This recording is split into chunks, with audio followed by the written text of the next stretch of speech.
going now. Mike, we're going now. Mike, we're going now. Go. Today on GameSocket. Go. Mike, we're going right now. We're going now. Today on GameSocket. Today on GameSocket.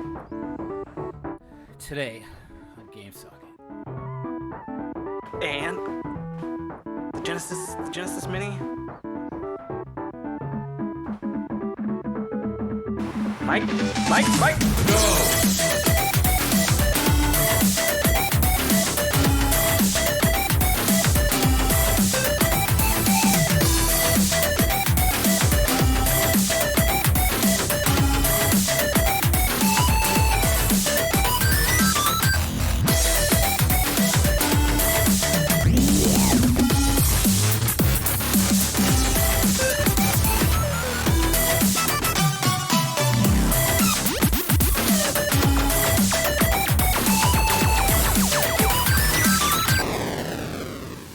Yeah, he's breathing, I think. Dominic, come on over. I don't know. Mike, this is bound to happen. Mike.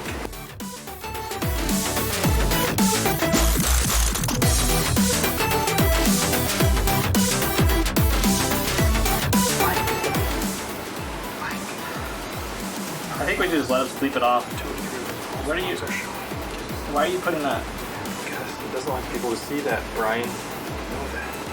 Okay, whatever. Just leave him. He's gonna be fine. I'm sure this happens to him all the time, I bet. So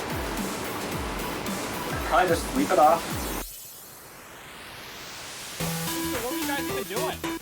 7 episodes on the schedule. You guys not even look at that? You guys are just here having a party. And Mike's getting wasted. Right before an episode. Were we just supposed to do it without him? Is that what you guys were thinking the whole time?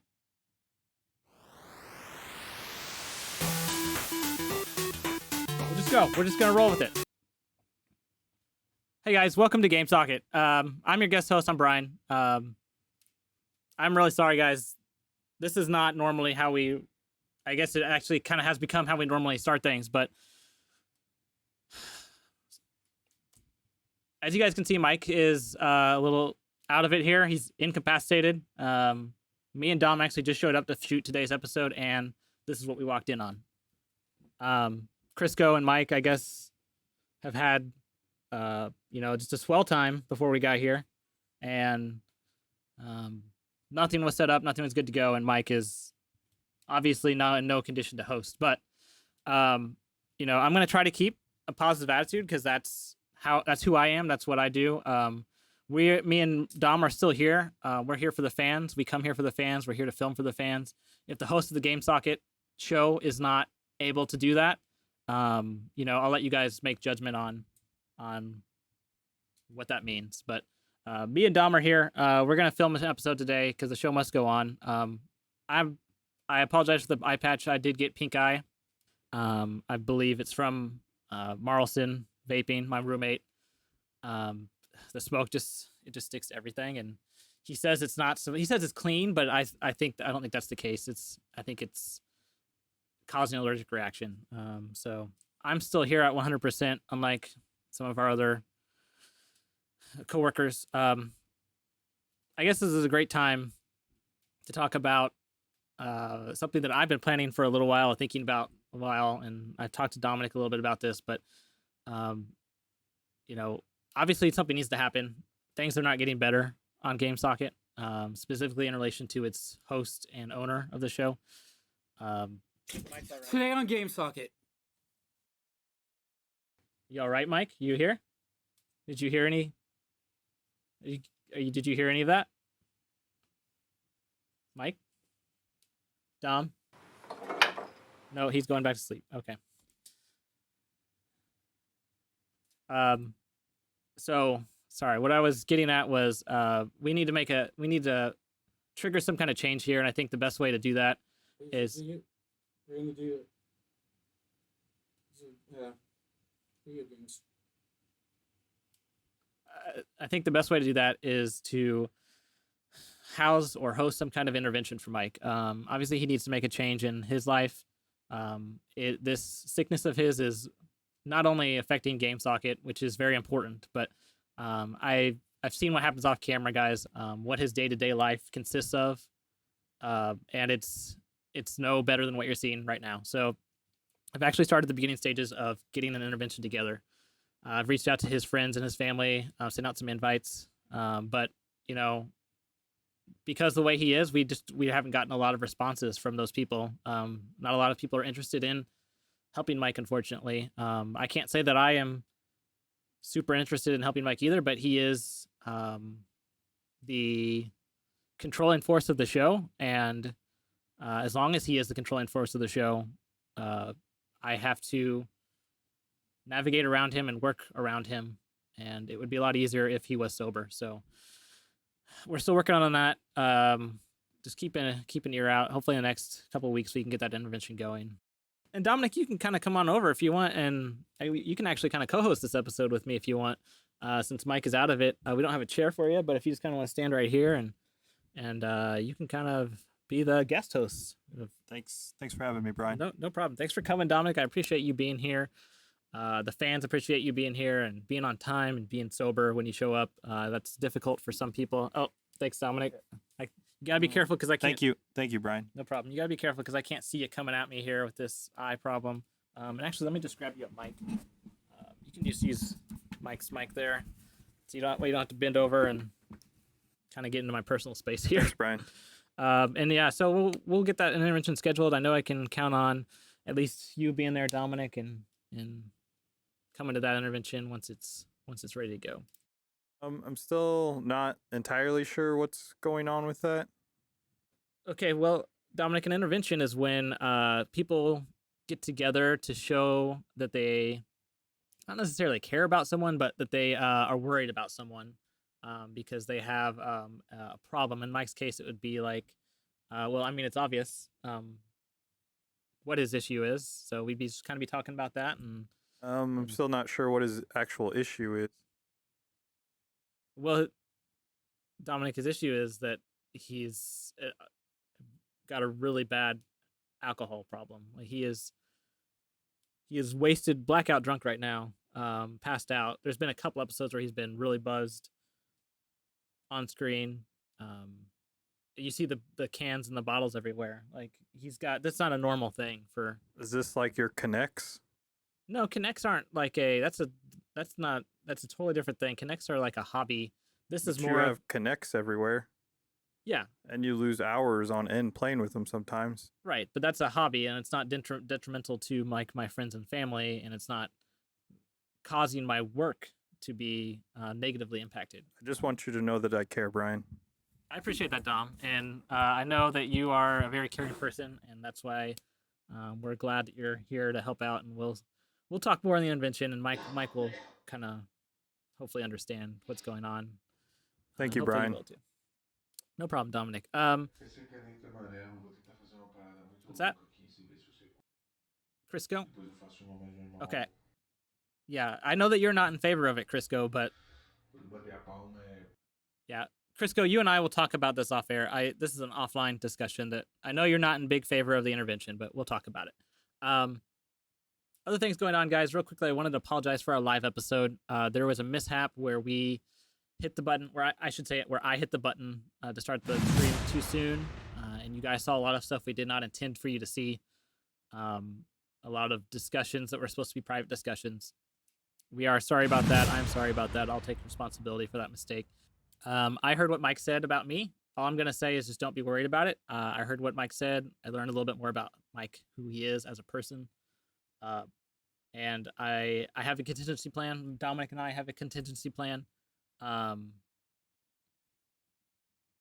Dominic? You and I have that discussion. So we're not worried. That's all I'll say with that.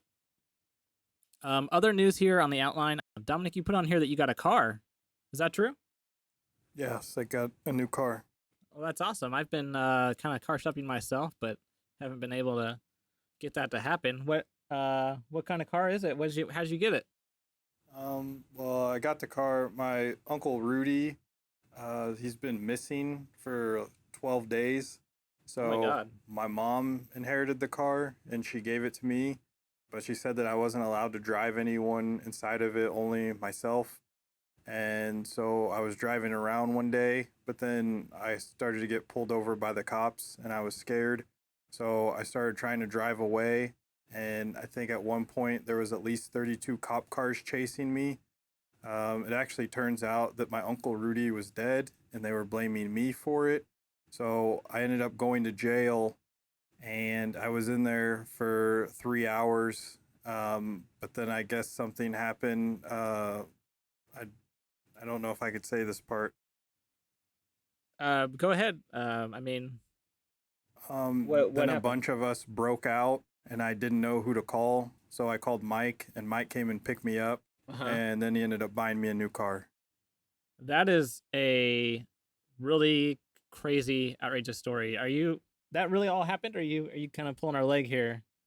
No, Wow. So your uncle, wow. Okay. We may have to do a whole separate podcast just to talk about that story, Dominic, because you've had some really wild things happen to you the past couple of weeks. And I mean, it's just a friend bought me a car. It's not that crazy. yeah. Well, congratulations. That's great news. I might have to hit you up for a ride occasionally if you're in my neck of the woods out there. One thing I want to do this episode, you guys, is I did it last time when I was kind of the only one here, was call-ins, live call-ins. You can call us on air. We'll answer your call. We'll take your questions, whatever you guys want to talk about. Christo, can you put the number on the screen for us here? And it's here now. It's 816-200-117. I think that's a 2. And you can give us a call and we'll talk to you live on air. So let's go to our first segment this week. It's what have you been playing since the last episode, the last non-live episode, and was it worth playing? Okay.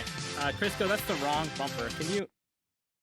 That's the wrong graphic. Could you play the one for what have you been playing since the last live episode? Or the last not live episode? Dominic, can you show him where it's at in the file structure there? He's clicking the wrong thing. He's playing the wrong thing over and over, and I don't know why. Crisco! It's this one. Play this one. Yes, that one. Play it. No, you gotta play it with the audio on. Play it again, but with the audio. Check the audio checkbox.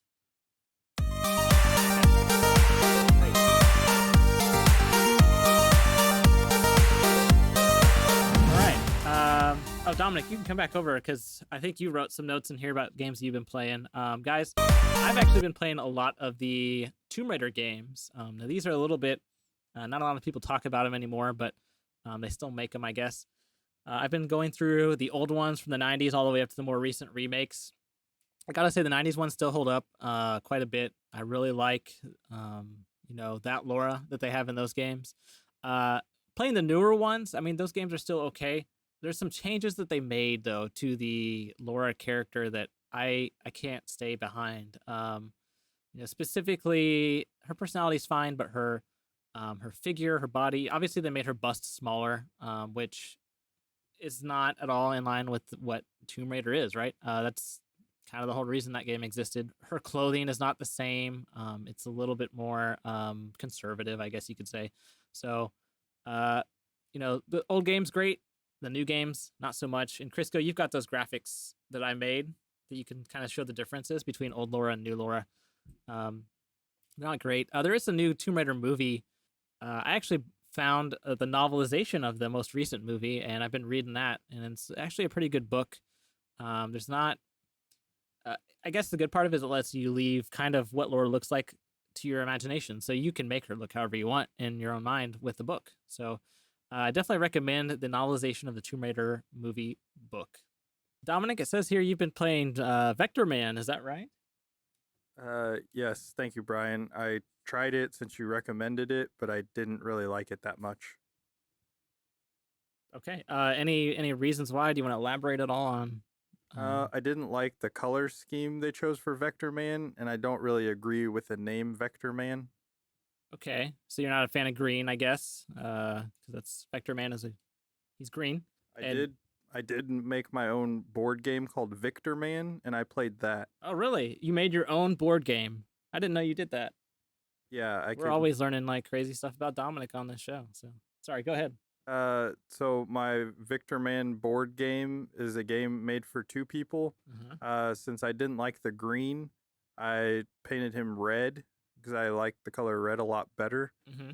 And then I named it Victor Man after my best friend Victor from kindergarten through 1st grade. He was my next door neighbor and my best friend. Really? But then he had to move away partway through the year because his dad was a secret FBI agent, and they're always Okay. moving him around. But then when I knocked on the door one day after they had moved, Victor was still there. But then he actually told me the story of how he's not the real Victor. That is actually the government has placed him there. They made a clone of Victor. That way they wouldn't know where the real Victor and his family are. So then I didn't have any friends after that. Okay. Another really crazy situation from Dominic. Well, you'll have to bring in your game sometime. That'd be cool. Maybe we could play that on air. You said it was for 2 players. So Probably just if I ever find the real Victor. have you played anything else, Dominic? Anything else you want to talk about in this segment?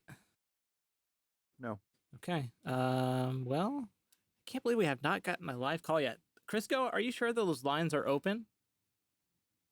No, have you actually? No, you've got to. Let me just double check and make sure. Dom, just hang out here. I will be right back. No, they're on. Okay. I guess we just haven't gotten a call yet. But you guys, if you want to give us a call, that number is always on your screen there. So please give us a call, and we'll talk about whatever you want. Coming up next is a special segment. I've been working on this for a while here. This is Game Socket on the Road.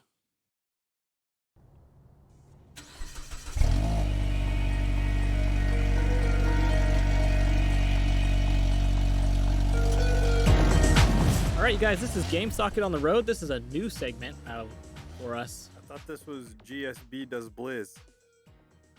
GSB does Blizz. Game Socket Brian does Blizz.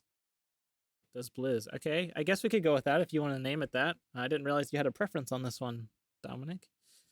GSB does Blizz. Yeah, I guess we can call it that if you want. I like that.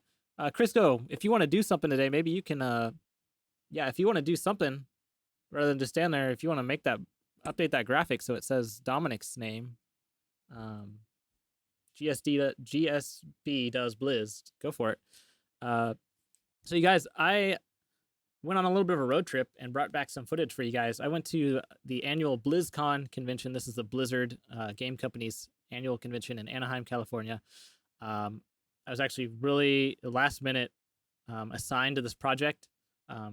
Mike had planned on going himself and then got cold feet. I don't know if it was the fact that it was in California, a state where he's had past legal problems or what, but he asked me to do it like 2 days ahead of time. He did not have a media pass, so I had to pay for the pass out of my own funds, but I was able to sell some of my Kinect sets and kind of crowdfund that on my own. So I spent a couple days out in Anaheim, and I took some footage for you guys to see what this convention is, what it's all about. So Crisco, let's play the GSB Does Blizz segment.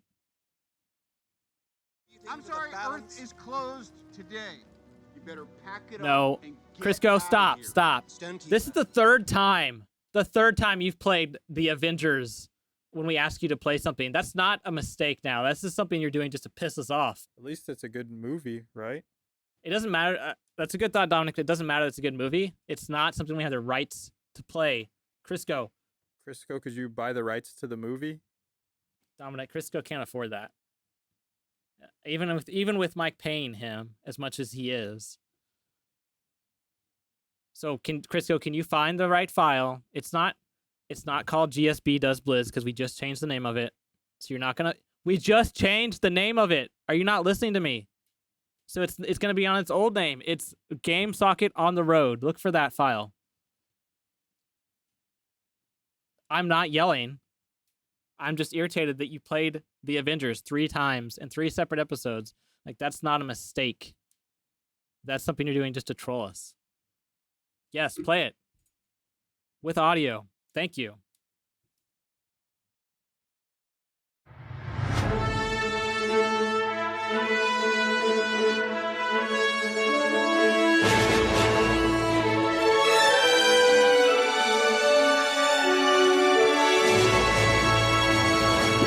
Hey Socketeers, this is Brian from GameSocket, and I am here in Anaheim, California for the annual BlizzCon convention. Now, as you guys know, this is mainly a video game convention, but there's so much more to it than that.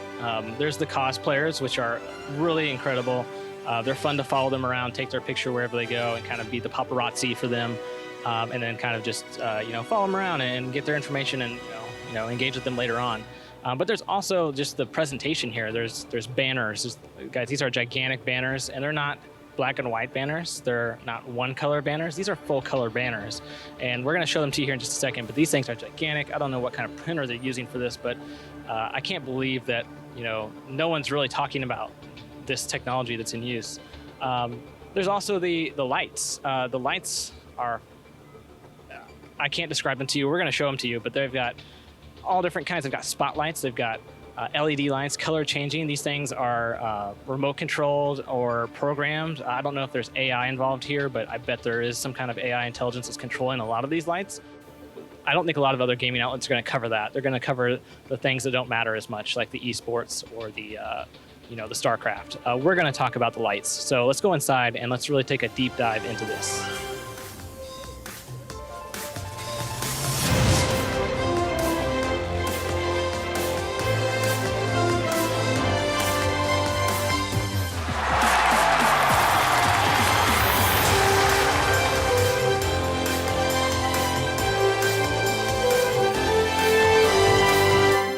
Guys, we are actually over here at the near the Overwatch Arena here at BlizzCon, and they are actually showing off this partnership with, I think it's like a Roblox or a Mega Bloks.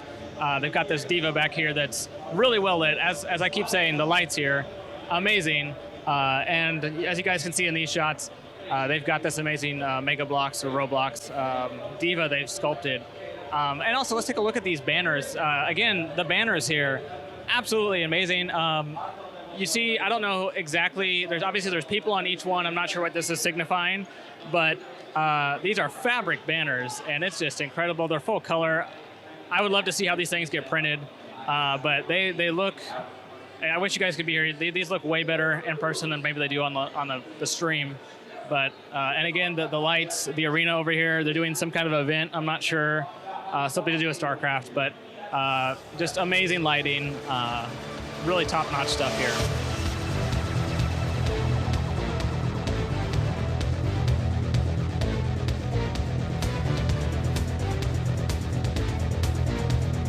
Hey everyone, we're now actually at one of my favorite places here at BlizzCon, and that is Blizzard Master Control. As you can see, this is where all of the lights in this building are controlled.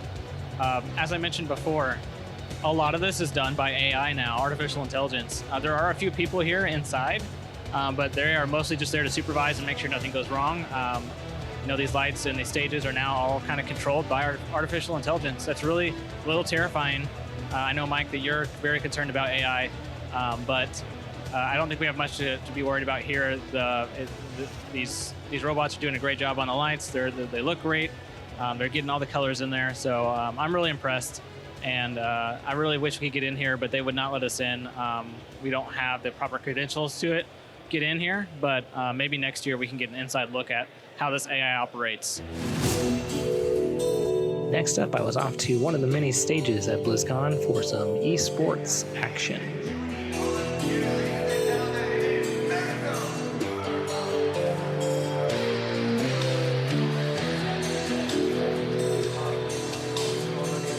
Oh, hi guys, I didn't see you there. I'm actually here at, one of the stages here at BlizzCon. As you guys can see, the lights here are just absolutely incredible. I'm not sure what this is, what's going on, but obviously the presentation and behind it's great. Honestly, they could be playing a card game, and I don't care. I'd still find it entertaining because this is just amazing lighting effects here at BlizzCon. Top-notch presentation. One that I wish we could have at GameSocket. Unfortunately, the budget that Mike Grimm has provided it pales in comparison to this. So.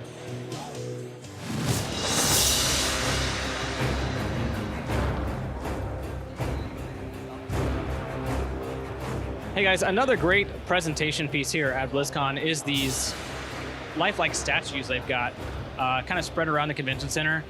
This one behind me, I'm not sure what game it's from, but I'm gonna go look it up as soon as I get done here, because this is really amazing quality. The artistry here and the attention to detail is very, as you can see, it's on point. The anatomical correctness, the hair, the clothing is just amazing. I wish I could take this thing home with me. I don't think they're gonna let me do it. But maybe if they sell a smaller, statue version, I'd love to have this on my bedside table. This would be a great thing to wake up to every morning and just look over and admire the artistry on display here.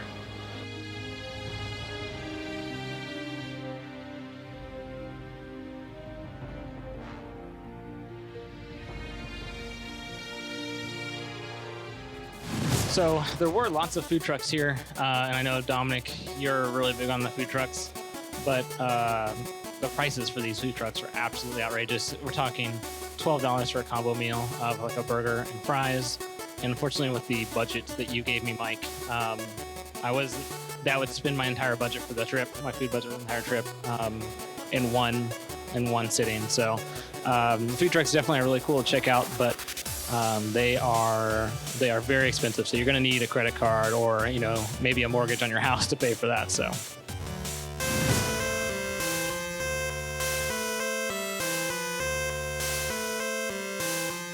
things are wrapping up here at BlizzCon. Overall, very successful convention this year. You guys know how I feel about the presentation here. It's just amazing. Amazing cosplayers. I wish I could take one of those home with me, but there's laws against that. So things didn't work out there. But overall, I had a lot of fun, and I'll send it back to you guys in the studio, and we'll see you here again next year. Okay. I think we're getting a call now. Crisco, do you want to plug them in? Caller, you're live on GameSocket. This is Brian. Can you state your name and where you're calling from? Hey Brian, it's Mark Summers. How are you?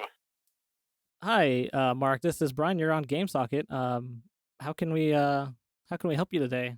Well, I was perusing the internet the other day, and I saw you and your partner in crime discussing the ins and outs of the new episodes of Double Dare, and I just wanted to say how interesting and creative I thought it was, and I always love it. Anybody cares about our program, so some of your comments were maybe not in the same line that I would think, but just wanted to say hi and thanks, and appreciate your help.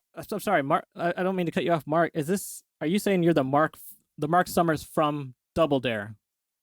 Yeah, Double Dare. I hosted a show called What Would You Do? Been on Food Network for many years. Yeah, same guy. Okay, so this is. I'm a little concerned this is a prank caller, but we're gonna let this go through, Crisco. Mark. No, it's no joke, man. Hey, where's Mike? Mike is. He's a little bit indisposed right now. He can't come to the microphone, but I know that if he was here, he would be really excited to hear that you've called in. And if you've got a minute, I have a list of questions in case this ever happened that I kind of have been building up over the years. I know there's a couple, there's a like 20 or 30, but I could probably pare this down to like maybe just a couple questions. If you've got a minute, 20 or 30, but first of all, Brian, you got to calm down, okay? I mean, I'm just a guy, and you sound a little nervous, and I don't want you to be nervous, okay? I'm sorry, Mark. I'm just we haven't actually. This is our first live caller that we've actually ever gotten, and it's Mark Summers. So it's like double. I believe that, but go ahead.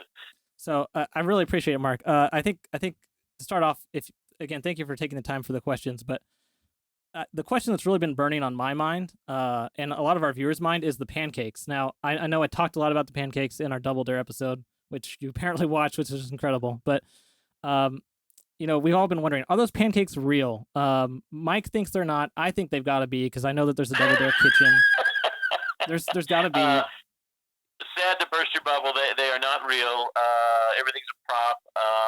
we use those in the show and on the tour, and then we hose them off, put them in the back of a truck. So no, unfortunately, they're not edible. But they were real in the 80s and 90s version of the show, right? Though they're just not new in the new one. No, Brian, they've never been real. Sorry about that. Well, that's fine. I do just kind of a recommendation from a fan. It might be cool to actually use real pancakes in the future, but that would just be. Sometimes I go to IHOP and I ask for the Double Dare pancakes, and they look at me like I'm crazy, and I'm like, it's a TV. Just Google it. It's on TV. It's on YouTube. It's all over the place. Like, how could they not know? Yeah, I don't think there's a skillet big enough to hold the pancakes the size that they are on the show. But I'll look into that. I have a lot of chef friends and see if they can help us out. Yeah. The other question I had, we talked about it on the Double Dare episode, was the lighting is really different in the new Double Dare. I know it's 2019, 2018, and things got to be kind of dark and edgy. But my question was on the lighting was, do you know what they're using? Or I'm sure you were kind of involved in some of these discussions. Are they using a lot of more LED lights or incandescents? Or I know CFLs have been kind of banned by the government, but you're talking shop now. The whole deal was to make it look more nighttime. We brought it back because we were airing 7:30 at night, and so as far as using the old-fashioned incandescents, no, that's kind of not what we in studios. But you know what? I'll talk to you maybe off air, and I can explain how the whole lighting thing works. But I think our listening audience and viewing audience probably doesn't care about that question. So let's move on. Okay. So now I'm a little hesitant to bring this question up because I don't know if it's true or not. But the internet, you know how the internet is with rumors. It's crazy. But there's been one that's gaining traction about Robin. I know Robin's not in the new reboot. Obviously, she helped out a lot in the original show. But there's kind of a stigma or a rumor going around that Nickelodeon may be involved in her disappearing, maybe her getting extradited out of the country, so that she wouldn't interfere with the new reboot. And can you just talk a little bit more about that? Stay off the web, first of all, Brian. Don't believe any of that stuff. I would have loved to have had her on the new show, but other forces decided against that. But when we tour, and we're on the road as we speak. If you go to DoubleDareLiveTour.com, you can find out what cities we go back on the road October 14th through November 3rd, and then December. She's on the road with me, and we've been doing the show in some form or fashion together for the last 32 years, and I couldn't do it without her. She's my partner in crime on stage. She is my stage manager. She runs the whole show when I'm out there performing. So no, she's alive and well. Okay. And she's not like a clone or she's not like a clone or replicant or anything like that. Okay. All right. No, I'm glad she's on. Didn't get... Okay. What else you got? I'll make sure I kind of get online on the subreddits and let them know that is. I'd appreciate that. Not a real thing. So that's good to know. Mark, we do talk a lot about video games on this show. And I have to talk about the Double Dare video game that came out on the Nintendo way back in the day. Now this was it came out in the late 80s, early 90s. And I have to ask, was the transition from going in front of the camera as a host to in front of a computer terminal and coding, was that a difficult transition for you? To this day, I couldn't code anything. In fact, I had a code, but I blew my nose and it was much better. But actually, I thought it was an odd thing. Back in the day, those Nintendo games were about $29, and ours sold for, I think it was either $59 or $69. The parents were all upset. And when you look at it, you realize now how archaic it was. And by the way, I don't think anybody could ever win it the way it was set up. But they are collector's items, and when I'm out on the road and we're doing meet and greets before the shows, I sign more boxes of that. I think it was a Game Tech Nintendo game. And do you actually own one? Do you possess one of those? I've been looking for one, but the show's budget's real limited, and Mike won't really give me the money I need to really get these items. But if I ever come across a good garage sale one, that's definitely one I would pick up. Yeah, man. I think they're online. You can probably find one. They're not too expensive now, but maybe I can help you out with it. Yeah, that'd be amazing, because I know that we talk a lot about Double Dare on the show, and we should play that game at some point too. So I'm shocked that they didn't involve you more in it, but sometimes show business. No, is I didn't even think it looked like me. Do you think the guy who was the host on that thing was supposed to be me? But I didn't very good resemblance, quite honestly. You know, the graphics were a little limited at the time, but I think it was as close as they could get. You know, he definitely had the jacket, the sports jacket on, and I think a tie too. So, sorry, Mark. One last question. Sure. And again, we thank you for this time. So we last on our Double Dare special, we played the clip of the Elvis, the infamous Elvis clip. Yep. And you know, I think Mike and I know that you were a big Elvis fan, and we wanted to just kind of talk about how Elvis, you know, how that came to be, how Elvis became a big piece of your life, and how that influenced you over the years. Actually, I was not a big Elvis fan. I never quite understood the whole Elvis phenomenon. It was way before my time, needless to say. But we were always doing shtick on the show, and the one thing people always said was, especially the grown-ups, was they watch every day for that one thing I would do for them, because the kids would look at it and think I was just goofy, but the parents were laughing on a whole other level. And so I could do that lip thing that Elvis did, and I think you're talking about the episode where I actually choreographed Robin and Dave dancing around like we were doing Vegas or something. And in fact, I would get hate mail from people back in the day because they were so loyal and loved Elvis so much that they would get angry with me that they thought I was making fun of them. But I wasn't. And here's a little trivial fact that you never know until I tell you right now. His opening act was a guy by the name of Jackie Kahane, who was a comic. And Jackie Kahane was my first manager in show business. And I was on the phone with Jackie when he found out that Elvis had died. So there's my 2 seconds of close to fame with Elvis. There you go. Wow, that must have been completely devastating. Wow. Well, you know, that's, you know, obviously, like, maybe we had a little bit of misconception about the Elvis stuff, but I know that Mike and I love that clip, and it made us laugh when we were, 8 and 38. I guess Mike is, that's how old Mike is. I don't know how old Mike is now. So, Mark, we really thank you for the time. Really appreciate you calling into the show. Is there anything? It wasn't easy finding this number. You know, it was very difficult, but I have sources, and I pulled it off. And I hope you guys keep doing what you're doing. It's entertaining, amusing, and I wish you continued success. And hopefully, whatever it is you guys are trying to do. Yeah, I hope hopefully it's informative too for that, because that's what we really go for, is to be informative to our viewers. And you know, sometimes things get funny, and we don't mean to do that. But did you have anything that you wanted to plug, Mark? I know you're doing the tour this fall.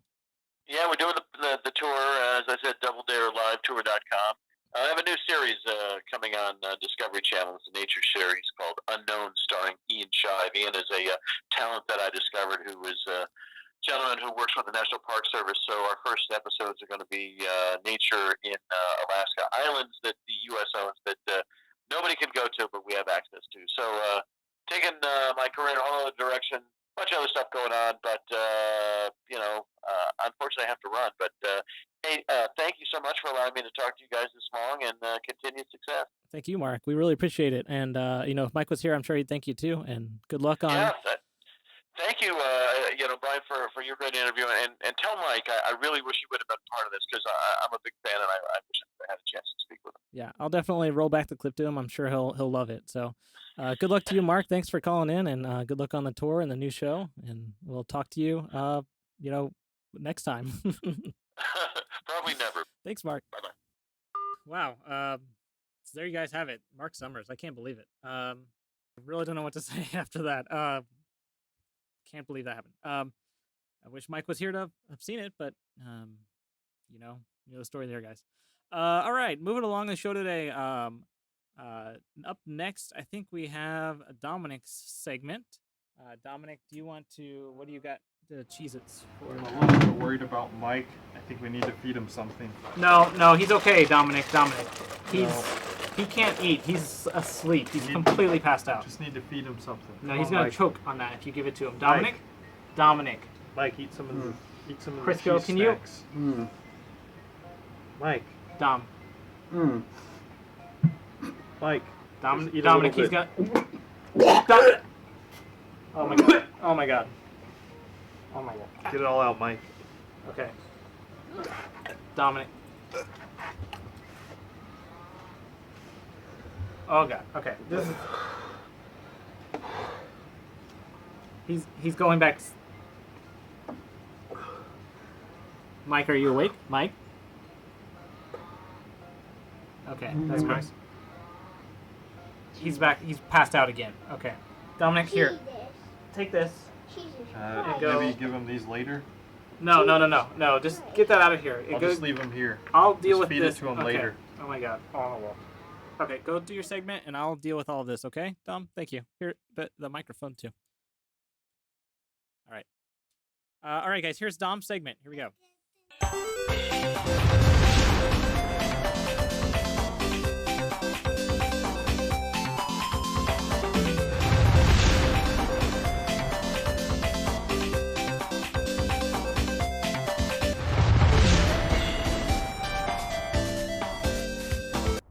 Welcome to Dom's Life or Death Mystery Box Mailbox Challenge. This is where I go through Mike's packages to make sure that no one's sending him anything that would kill him when he opened it.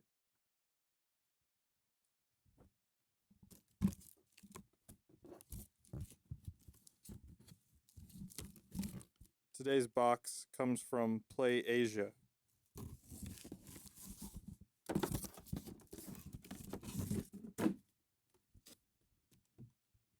Looks like Mike ordered Mega Drive Tower Mini CD, a mini Sega Genesis. Oh yeah, Dominic. That's yeah. He ordered the Sega Genesis Mini. He wanted us to. I think he was gonna review it today, but I guess we can, or you can. Crisco, can we go to the opening station? All right, let's open it up and take a look.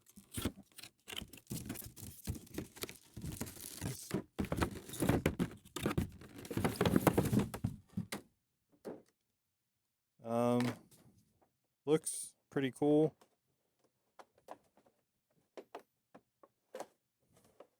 If you're ever doing an unboxing, try and have at least 2 hands, because it's pretty hard to do it with one.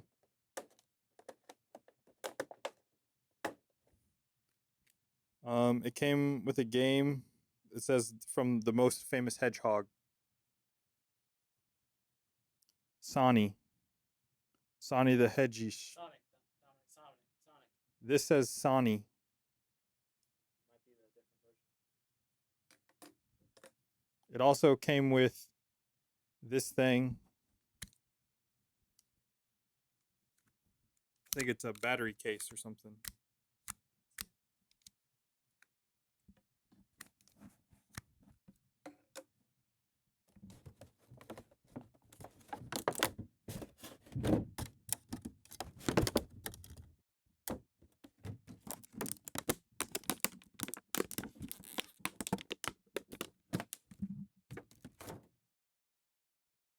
All right, this says Super 32 times Sega, or 32X Sega.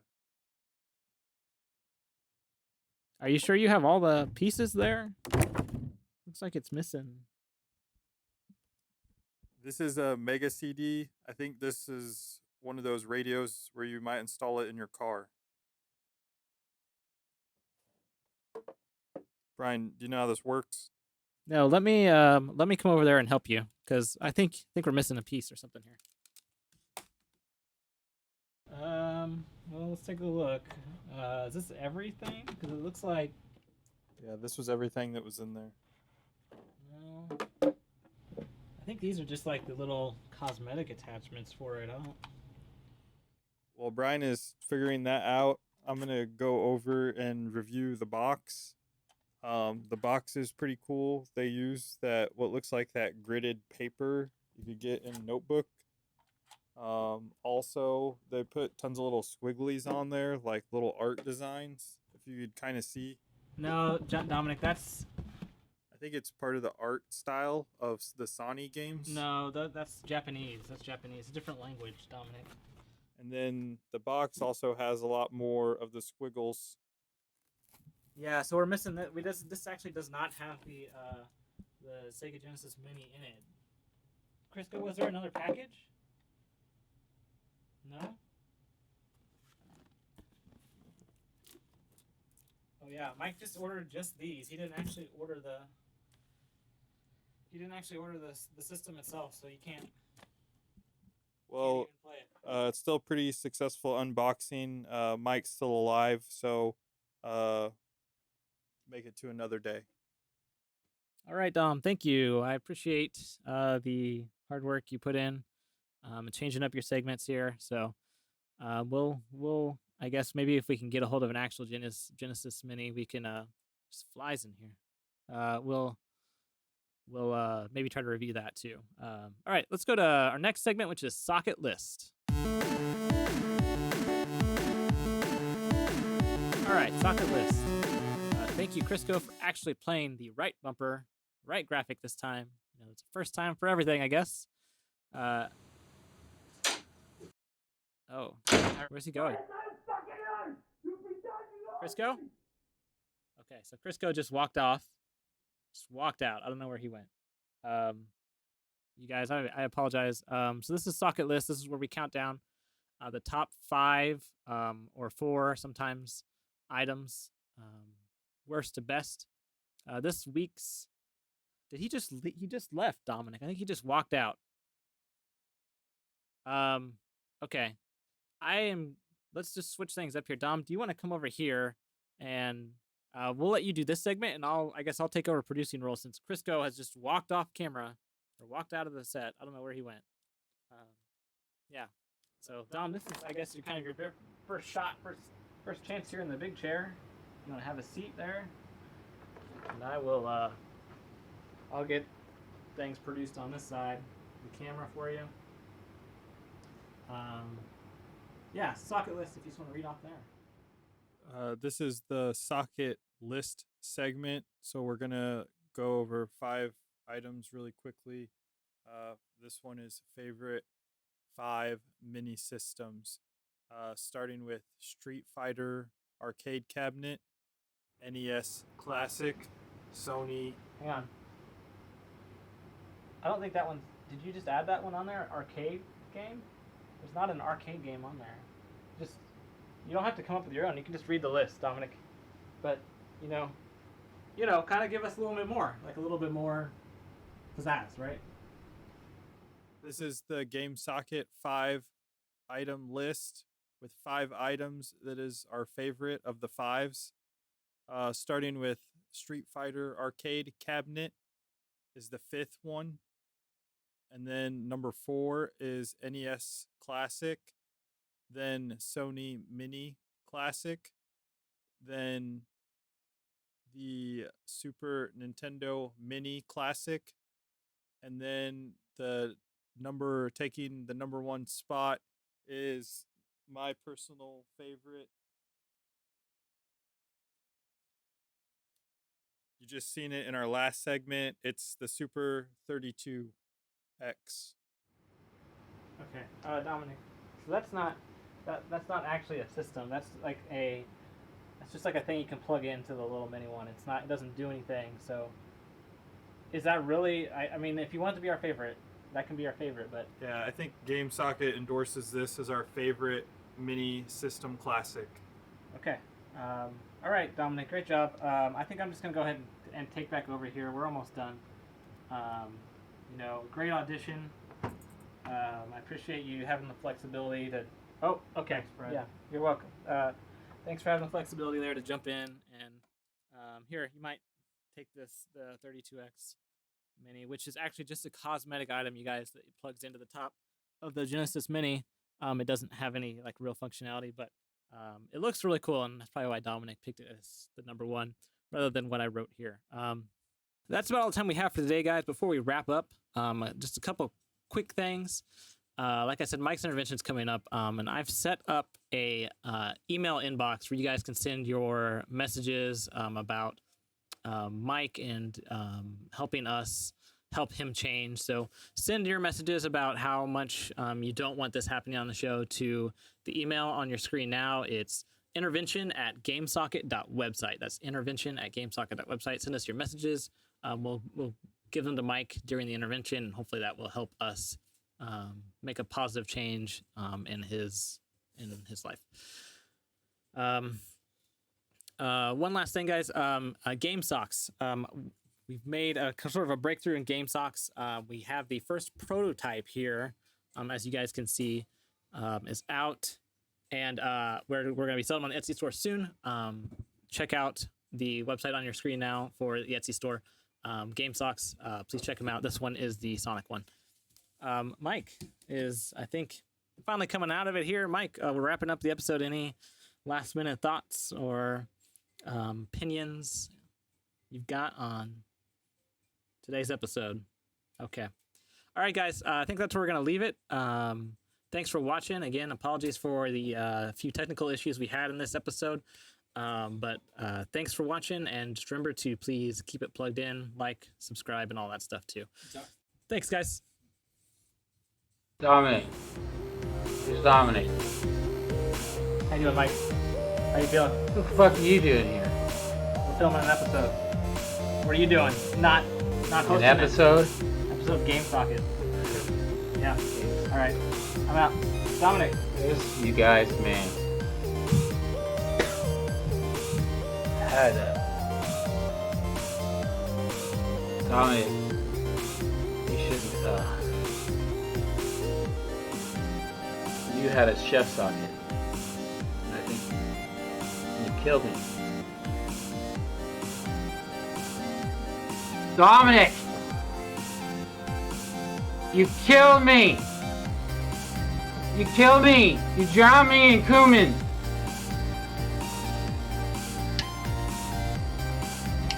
Brian, fuck you! What the fuck is going on? I forgot my laptop. I went to the future! Yeah. See you next week, Mike. Fuck you, Brian! Get your cup off my fucking table!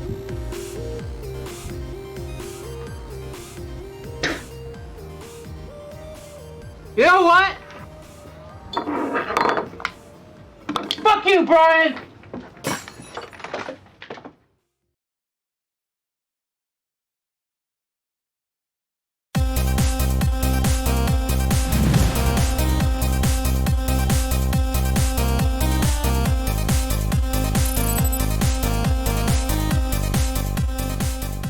Stop. This is the third time you've played the Avengers when we ask you to play something. That's not a mistake now. That's just something you're doing just to piss us off. Game Socket's just going to be like an all-around Doesn't video matter. game history lesson from the professor of video games, and that would be me, Mike Graham.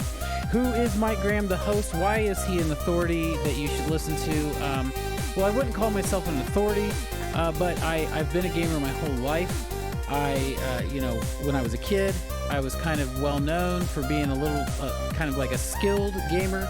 My dad ended up spending a lot of money, taking me around to arcades. If you've ever seen The Wizard with Fred Savage, and he's got like a little brother in there who's like a gaming prodigy, that was kind of like my life when I was growing up, only Fred Savage was my dad, and the red-haired girl was, well, I suppose that would have been my dog Daisy. She had red hair. But Daisy died in the basement.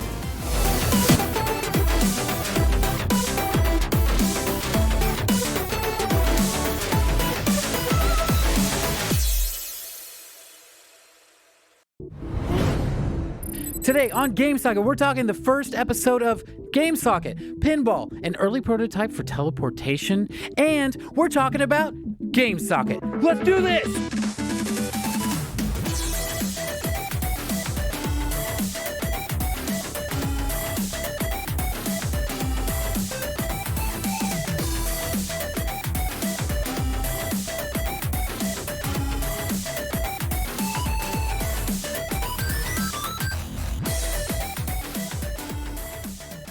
All right, welcome everyone. Welcome to Game Socket. I am just so happy to be sitting here and doing this for you guys.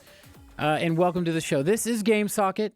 This is a video game podcast, but also a video game videocast that we're going to be putting out hopefully weekly for you guys to use while you're playing video games. So you can listen to it in the background if you want to use the podcast version, or if you're more of a video YouTuber or Twitcher, that kind of a thing, you can you can sit around with the guys or the gals and give us a watch and learn about video games. We're going to be talking about old video games, new video games. We're going to be talking about video games that are kind of in the middle of that. Game Socket's just going to be like an all-around video game history lesson from the professor of video games, and that would be me, Mike Graham. Who is Mike Graham, the host? Why is he an authority that you should listen to? Well, I wouldn't call myself an authority, but I've been a gamer my whole life. When I was a kid, I was kind of well known for being a little kind of like a skilled gamer. My dad ended up spending a lot of money taking me around to arcades. If you've ever seen The Wizard with Fred Savage, and he's got like a little brother in there who's like a gaming prodigy, that was kind of like my life when I was growing up, only Fred Savage was my dad, and the red-haired girl was, well, I suppose that would have been my dog Daisy. She had red hair. But Daisy died in the basement window well of my house on vacation. And when we came back, she had rigor mortis. I remember this very specifically because my dad went to pick her up, and he could like hold her up by just her legs. So that's how Daisy died. All right. So anyway, so I'm Mike. I've been playing games my whole life. Another thing about me is when I was a teenager, I was an expert and kind of locally famous for being the #1 Area 51 player, the #1 player in the county. I kind of had a collection, like some would collect stamps. I went to every Area 51 video game place that had one of these and made the high score and put my initials at the top of the list. Something I'm still very proud of to this day. No one's beat any of the locations yet. So anyway, this is Game Socket. It's something I've put together. It's kind of a hobby, something to do for me, but also, I want to do something for the community, for you guys to really get into and just have something that, a lot of these podcasts I see out there, or video casts, whatever you want to call them, are freaking boring, man. Some of these, like, there's one called, it's like Pretty Good Gaming or something like that. It's the most boring thing I've ever seen in my life. So this is the opposite of that. This is Game Socket. This is epic. This is awesome. This is super funny. This is super cool. Everyone's gonna love it. It's gonna be fun. Okay, welcoming to the show right now is a very special moment for me. I'm bringing on my very first guest host. This is another locally known gamer, sort of like myself, which is kind of why I chose him for this first episode. He's a guy who's known for having a really great collection, and his collection is, from what I've heard, is that he owns just about every console that there is to own, from the beginning all the way back to before Atari age. And he can tell you all about that. I couldn't even tell you the names of some of these things he's owned. But anyway, welcoming to the show is Brian Maupin. Brian, how are you doing? You got to get your hand off the microphone. Oh, sorry. I'm doing... Hey, take your cup off the table. Cup. Oh, sorry. Okay, no big deal. Here we go. So, Brian, welcome to the show. Thanks for having me, Mike. Thanks for that great introduction, too. I'm super excited to be here on your show. First episode, too. So kind of going down in the history books. Absolutely. I think, it's going to be, you'll probably become like part of the Game Socket lore. Yeah. If there is lore, I would definitely love to be part of it. It'll be like, you remember that Brian guy? I think he owned every, console ever. Wasn't that cool? Yeah. So just a quick clarification on that. I don't own every console. But I do have a collection going. Of someday I'd love to get to every game, but right now we're sticking with I've been working on the Jaguar, the Atari Jaguar, and the Sega Saturn. Those are two kind of my favorite systems. So I've got almost every game in those two going. There's a few left, but yeah, I'm glad to be here. Well, I thought you owned every single one. I mean, that's at least kind of how you told me over email. Either way, doesn't You're matter. right. I did. Along the way, because of financial stuff, I've had to sell off some of it. But I've kept the ones I like the most. I'm Yeah, kind of building it back up. okay. I'm starting there, and Do you have Sega CD? I don't have a Sega CD. No. Okay. Did you ever have a Sega CD? I did used to have a Sega CD. Okay. Yeah. What did you? Okay. I don't want to go off on a tangent too hard here, but I Uh-huh. got this is a thing with me. What do you think of the? Tell me about your experience there with the Sega CD.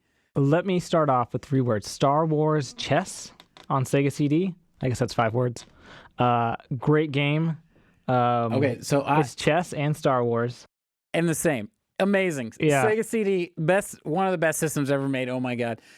So my favorite was they made a Power Rangers game, and the best thing. Okay, so the Power Rangers game on Sega CD. Yeah. So you could. Basically, it was an episode. It was like a DVD. And all you would do is hit you would hit hit this button, and then it would cut to a scene, but the buttons didn't do anything. Yeah. It was basically like you watched a really downgraded, horrible, crappy version of Power Rangers, and I loved it. So yeah, it was great. It was like being able to watch a DVD, but back in the 90s of the TV show, and for then a you were kid, playing it. and for a kid, that's pretty cool. So Yeah. anyway, not to tangent too hard, but Yeah. Sega CD is pretty cool, and so. Thank you for being here. I'm really excited. I think we have a lot of good stuff for you guys today. I want to talk about some things today. First off, I think this is a pretty big deal. I went out this week, well, not this week, while I was setting up the studio, which, by the way, was quite expensive. Oh, I can tell. Yeah, this is really nice. Like, there's a lot of stuff in here that I'm not even sure what it does. So, well, I mean, it takes a lot of research and know how to do this, but that's fine. So that's why I set it up and got it going.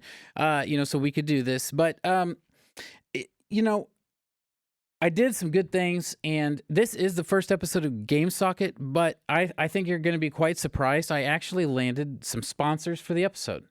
Really? So before we jump into the big meat, where you guys are going to learn all about the video games, we're going to start off with the sponsors. Brian, I wrote some copy about the sponsors. If you could go ahead and read that for us.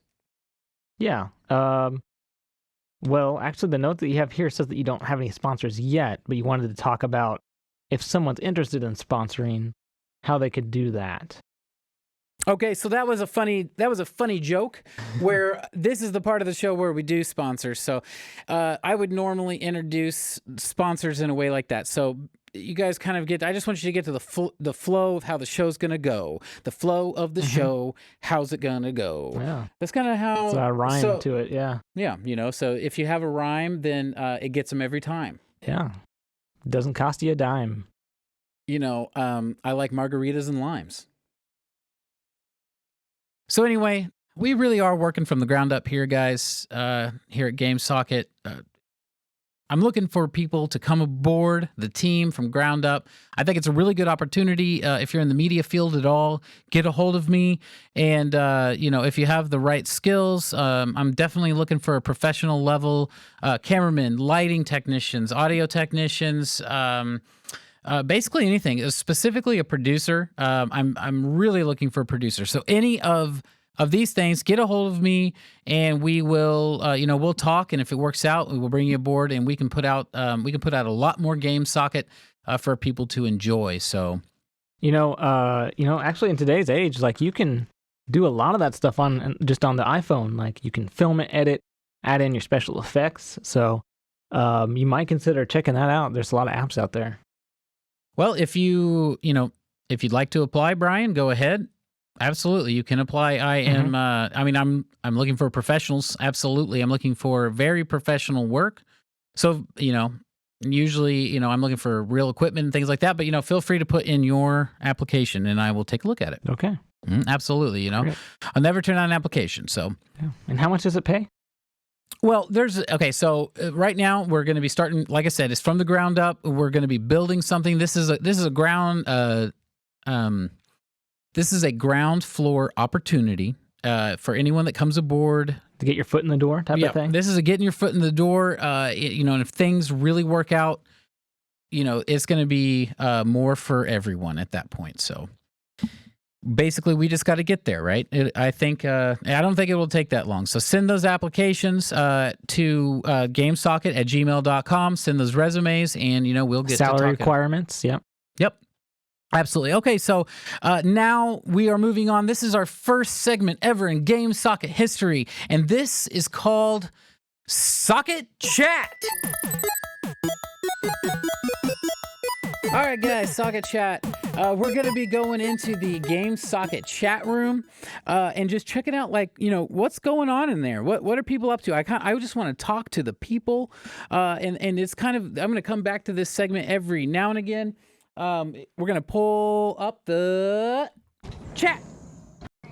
All right. Well, there it is. That's the Game Socket chat room. Yeah. Not is it working? Is it my mind's not refreshing. It's all set up. It's set up and going.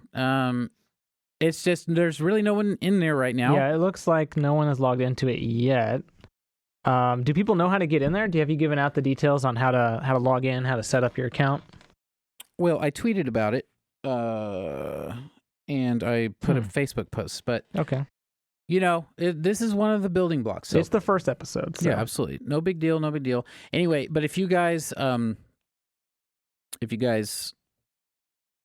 to follow the tweet about and you could get in the chat room, Game Socket, plug it in chat. So I'll make a commitment. I'll jump in there for a few hours tonight between we'll say 8 and 10. I'll be in there. So if you want to chat, about video games, I'll be in there. Yeah, this would be a good one too. Guest chatter, I guess I could say. Yeah, so he'll be the special guest chat, and this is a good thing actually because you guys probably have a ton of questions about all of the consoles that Brian owns, or has owned in the past and hasn't sold yet. Get a hold of him. Get on that chat. Get in there. Socket it up with him. You know what I mean? Plug it in. Figure it out. Ask some questions. So. Yeah, I'll be happy to spend some time and chat and talk and answer questions. Like that stuff's all super fun to me. So chat rooms are kind of a little bit. They kind of went out of style a little bit. But I think maybe we can bring it back, or maybe you can bring it back. I think it's something that's coming back. I just think someone has to figure out kind of the angle on it. Right. I think the best way to do it is to have a chat room that's kind of a live chat room that you go to when you're watching your favorite podcast or video cast. I think that's probably the best way to bring the chat room back. Yeah, I agree. So it's kind of like following the live tweet. So you follow the live tweet, boom, and it takes you to the chat room. Okay. And then when you're in the chat room, now not only are you twittering. Oh, was that? Yeah, no, exactly like this. So not only are you twittering. I thought someone said something in there, but I think it was just the corner of my eye. So, well, no, sorry. the server just updates the IP every once in a while. Oh, okay. Maybe that, yeah. Well, I have it. It's like a DNS server, so it's basically telling it where its IP is at like every 5 minutes. So you'll see that line pop up. Okay, got every it. now and again. It's really Sorry. no big deal. Yeah. So anyway, okay, so guys, follow that tweet, plug it in. All right, now something I got, Brian. I think this is something that you and I talked about, and you were pretty excited about earlier. You want to tell people? Are we talking about Socket Time? No, we're talking about Socket Talk. Oh, Socket Talk. I'm sorry. So Socket Top is where we do a real discussion on like a talking topic about video games. And every week we pick out a news headline or a current event, and we kind of talk through that. And and so on Socket Talk, we do a really real discussion about a hot topic. It's going to be a real discussion, in depth. You're going to hear the details that you've been waiting for. You're going to hear our specific opinions about these specific things that you are thinking about. So it's going to be a good time. I think I think that one's going to be something that people really respond to. Right. And do we have a topic this week? I'm looking here. Well, no, not this week. This is, like I said, this is a ground building episode. I just want to kind of get the idea out there, and you just got to do it, right? So I'm not necessarily like ready to go today, but I have the equipment, so you just hit record and you go, and that's where you just start running. That's what I think. I could find a topic if you want to try it. Okay, yeah, find a topic. I also think. Let okay. me say this real quick. I think that people will respond to like. I don't know how to put this. I don't want to sound a certain way, but I think people are going to respond to. I think me as a personality. So for this episode, I don't think there needs to be a lot of content. As far I just want everyone to know what's coming up, what you can expect, and who you're going to be spending time with. So, it's. I think that I'm not even sure we need that. Yeah. Okay. All right. Well, we can move on then. Okay. So, now, this is one of these moments in your life when you have a dream. And it's so good, you wake up and you have to write it down, okay? And that's what this is. Socket time. Okay? So, we're going to be looking back at history in video games to remember important events and anniversaries. This week's topic is the 20th anniversary of Burning Soldier. So, I did bring some stuff for this week, okay? Mm-hmm. So the 20th anniversary of Burning Soldier, the Windows version, Windows 98, everyone's favorite for like most of all time until Windows 10 came out. It was 98 and then Windows 10? Yeah, I think it depends on who you talk to. I like 95 a lot, but 98's definitely up there. And then like you've got 10 too. So not 10-2, but 10 also, I should say. So since you own every video game console, do you also own like every like Windows OS ever? Do you have like every computer that's ever come out? No, How does that work? I don't have that. There's probably people who do that though, who collect like different generations of machines of like a 95 machine, 98, an XP, and so on. So I'm sure you could probably just run most of those directly from like a modern computer. Like there's probably like would they have an emulator for something like that? Yeah, they do have like I think they have emulators for all kinds of stuff like that. So, but Burning Soldier, I don't remember this game actually. Now that you talk about it, obviously it was on Windows in '98, but I'm racking my brain here. I don't remember Burning Soldier, and let's see if we have a clip here of it that we could pull up.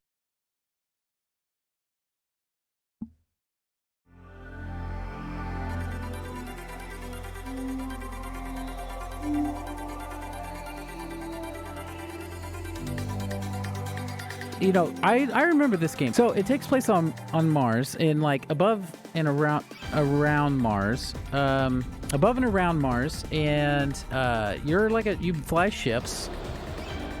This was on Windows 98, and this is a 20th anniversary. Yeah. Happy 20th. This is we should have brought a cake, Yeah. So this isn't all, a building episode. This is some real content for everyone. Yeah. The first real segment. This is Socket Time. The first game featured on Socket Time. So everyone just make sure Burning Soldier. Yeah. The first game on Socket Time. So now the 20th anniversary of Burning Soldier. It is, yeah. It's today. Today is the actual anniversary. So of the Windows version, we should say. Of the Windows 98 version. So continuing in this clip, it's a Mars game, and I think Burning Soldier was ahead of its time for having the kind of graphics it did on Windows 98. I believe the people who made the pinball game that used to play on Windows 98 also made this game. The space pinball game, yeah. Yeah, so I think it's made by the same people, and they have a big interest in space, so it kind of makes sense. See, and right there on the logo, there's pinballs, so you could be right. Burning Soldier, all right, Windows version, awesome, yeah, awesome. Windows version, yeah. Next segment, if you don't mind, if I could introduce one here, since it is the last segment of the show. Be my guest. That's good. Yeah, that was a good one. This segment's called Socket Life, and I think could potentially be a huge thing. This is a good one.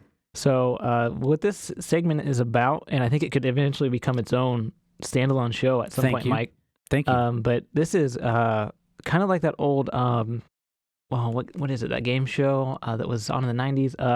It was Nickelodeon. Nickelodeon Arcade. And this is actually where the kids kind of like Nick Arcade. Nick Arcade. I'm sorry, where the kids get transported into the game. Was that Omar? Was that Omar Gooding? No, that was Was that Guts? Omar was Michael Malley? Wild and Crazy Kids was Omar Gooding. Michael Malley was Guts. Omar Gooding did Nick Arcade too. Yeah, you're right. He did both, I think. Yeah. Now that I think about that, he did do both. And so the kids get transported into the game. So that's kind of what's going to happen to us. And but this is kind of a fresh, newer take to it. It's kind of been updated for the new millennium, I guess you could say. So this week, the game that we get transported into in honor of the 20th anniversary of the Windows version of Burning Soldier, it's Burning Soldier. All right. So all right, I can't wait to do this. This is gonna be fun. So how we're gonna do this, everyone? Brian and I are going to do the special game socket maneuver now. Oh. And we are going to be, like he said, transported into the 20th anniversary edition, Windows 98 edition of Burning Soldier, where you're going to see us interact with a 20-year-old video game. And I think this is going to be super cool. Yeah, I can't wait to see how this turns out. Are you ready, Brian? I'm scared, but let's do it. Let's game socket.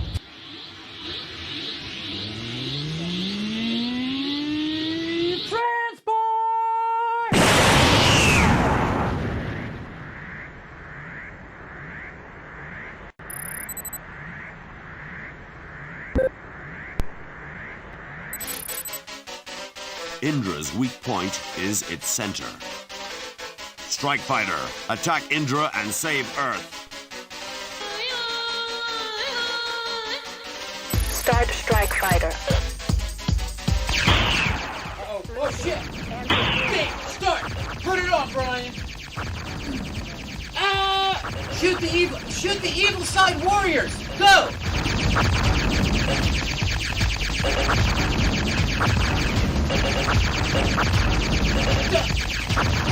There are too many.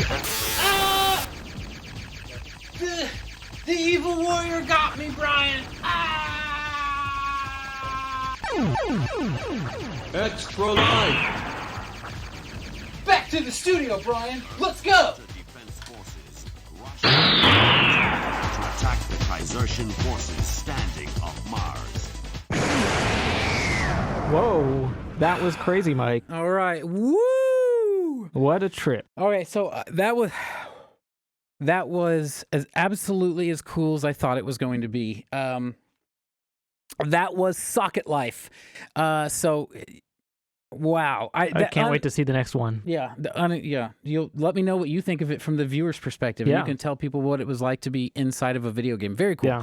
Okay, so guys, this has been Game Socket. This is the first episode of, hopefully hundreds. We're going to put this out as much as we can so that you guys have some quality entertainment while you guys are playing video games. That's a God's honest truth. I just like having fun and having fun with other people and talking about things I like. So I hope you guys can get into it. We don't have a Facebook, a Twitter, or an Instagram yet, but I'm getting them set up. So for now, if you guys want to kind of shoot me some social media, just send me a text, or you can even call me 816-616-596. This might be another thing that you may not want to give out because a lot of people may kind of they may send you a lot of messages or like call you. You know, there's a lot of trolls out there. So. Well, yeah, you're probably right actually on that. Yeah, because you may people have been that whole swatting thing, which I think we should talk about. Yeah. At some point, or Yeah. I should be talking about this on this kind of a show, don't you think? Yeah. All right, so we're going to cover swatting in an episode coming up because that just made me think of that. So anyway, okay, so we're going to get that stuff set up. I think Brian's right. I'm not going to put my phone number out there this time. So I just have a few notes, if you don't mind.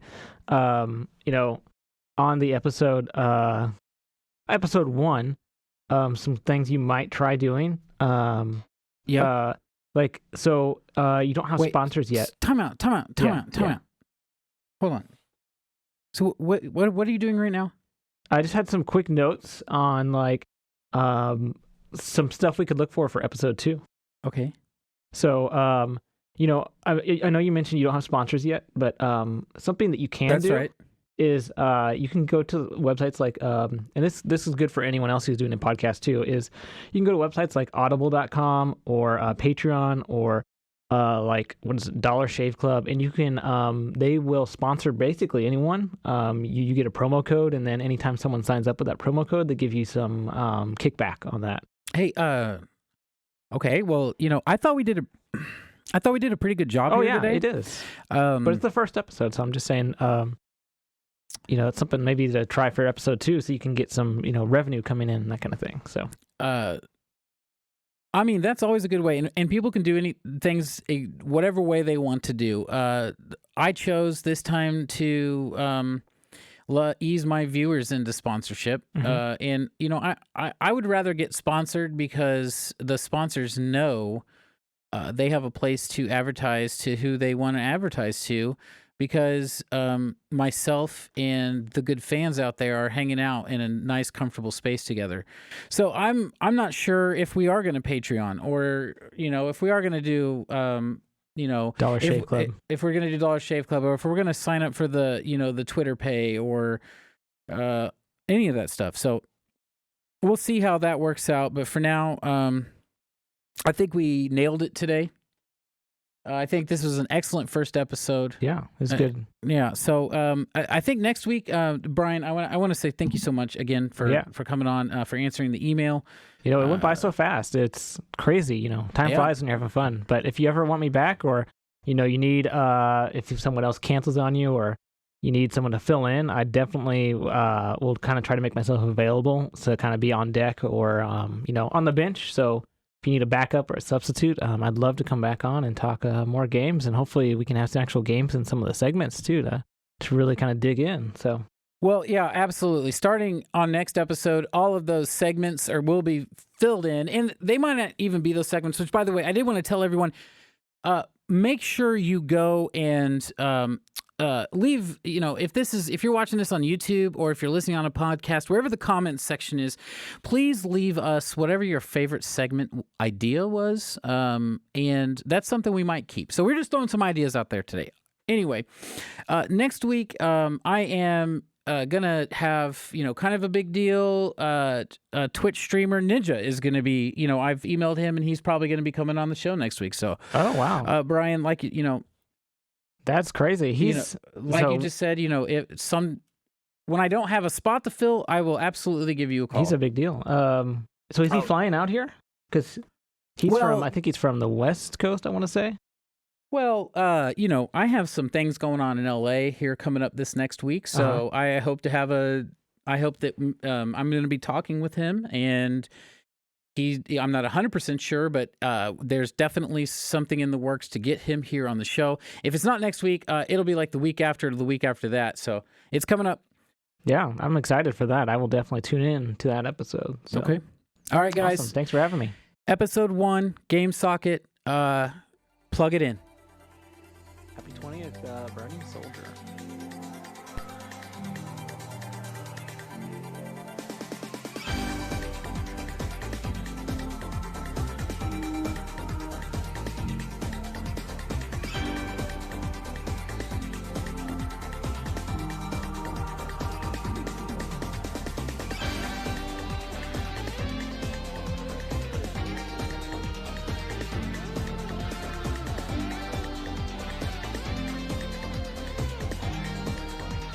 This is the 20th anniversary. Yeah, happy 20th, Burning Soldier. Burning Soldier.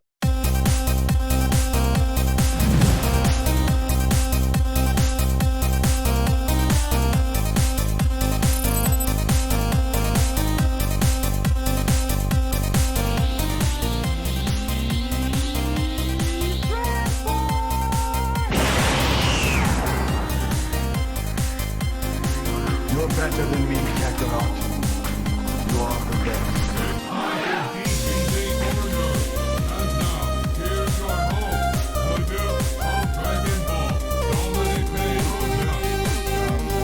Ready Player One have come out and have had in melatonin levels that they have experienced. What are those? What are they again? Dopamine and melatonin. Okay. And is that from the movie? Is that like the movie affecting thing? Well, that's what the reports are saying. Is that just they're from like and so something you like, those levels go up? Is that what? Well, dopamine and melatonin are chemicals in your brain that control all sorts of things, from sleep to mood to, addiction. They're all.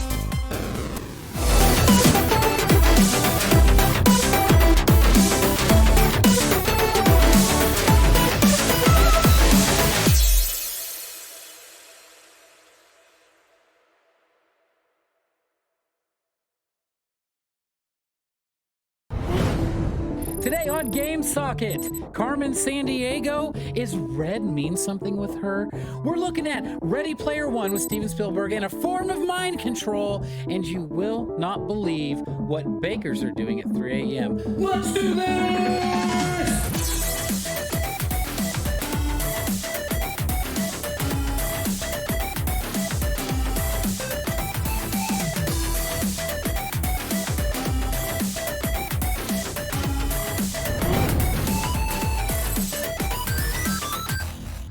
All right, welcome to Game Socket, episode 2.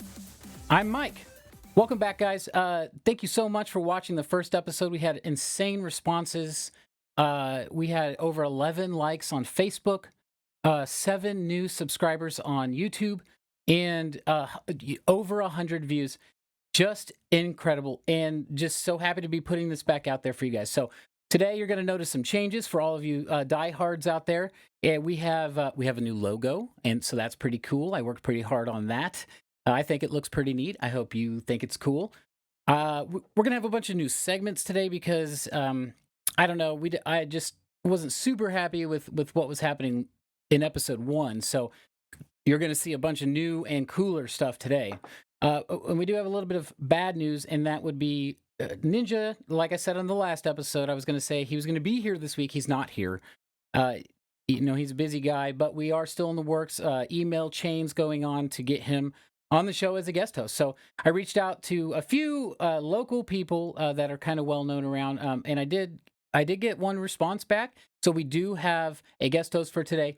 And I'm welcoming back to the show. I wasn't planning on it, but he is here and ready to go. Semi-pro gamer Brian Maupin.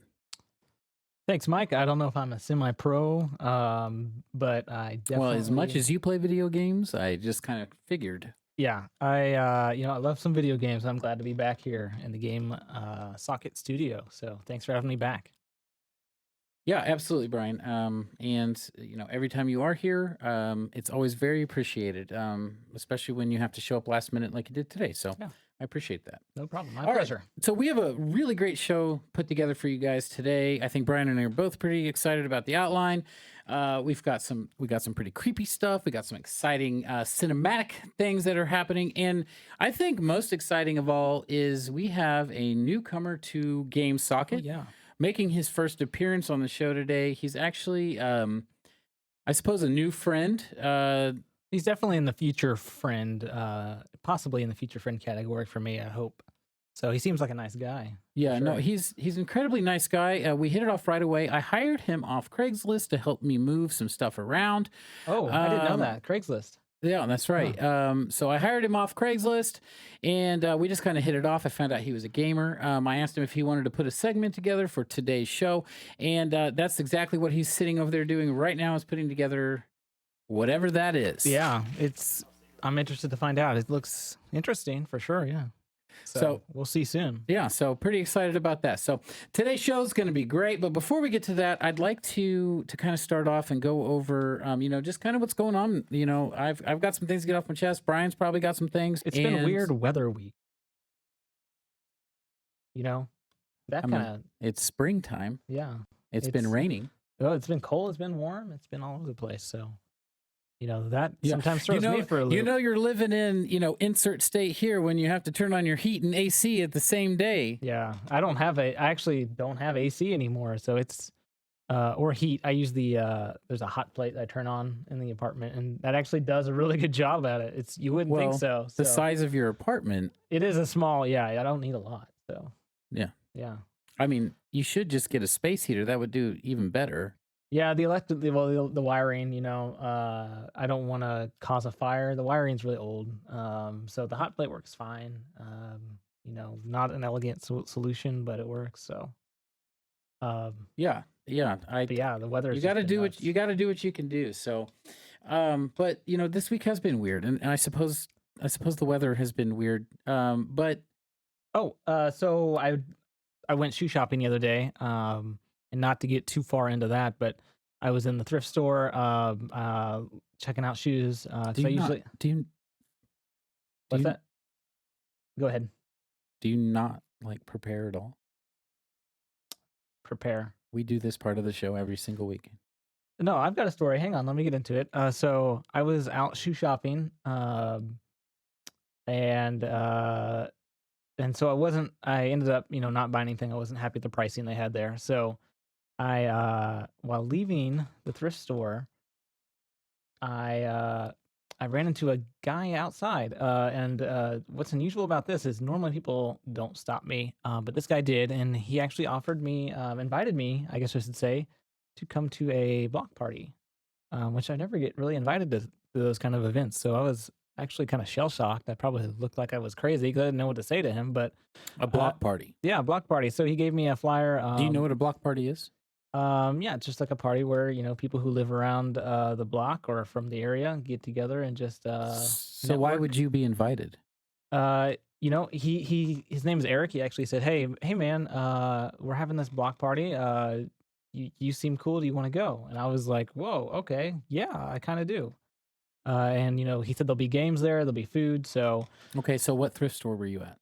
This was the Richardsons up on 31st Street, right there by that Taco Bell. Oh, okay. Yeah, no, I know. The reason I'm bringing in that neighborhood. Yeah. Where was the block party? Well, so it was. I don't have the flyer with me. It was at a church nearby. So. Oh my God, Brian. So. Brian, what? You do realize what church is by Richardson's, right? I don't know that it was by that church. I don't know that it's in that church. I have to look at the flyer. But you know exactly what church I'm talking about. Yeah, it's so that church right next door. The Church of Scientology. Yeah, but I don't think this was at that church. And even if it was... who are notorious for holding block parties, by the way. I don't know if anyone knows that, but I've never the heard Church that. of Scientology is just a block party like fanatics. So I've Brian, never heard that you're before. approached in public by a stranger who wants you to show up to, and you are never approached by people. Okay, can I call that accurate?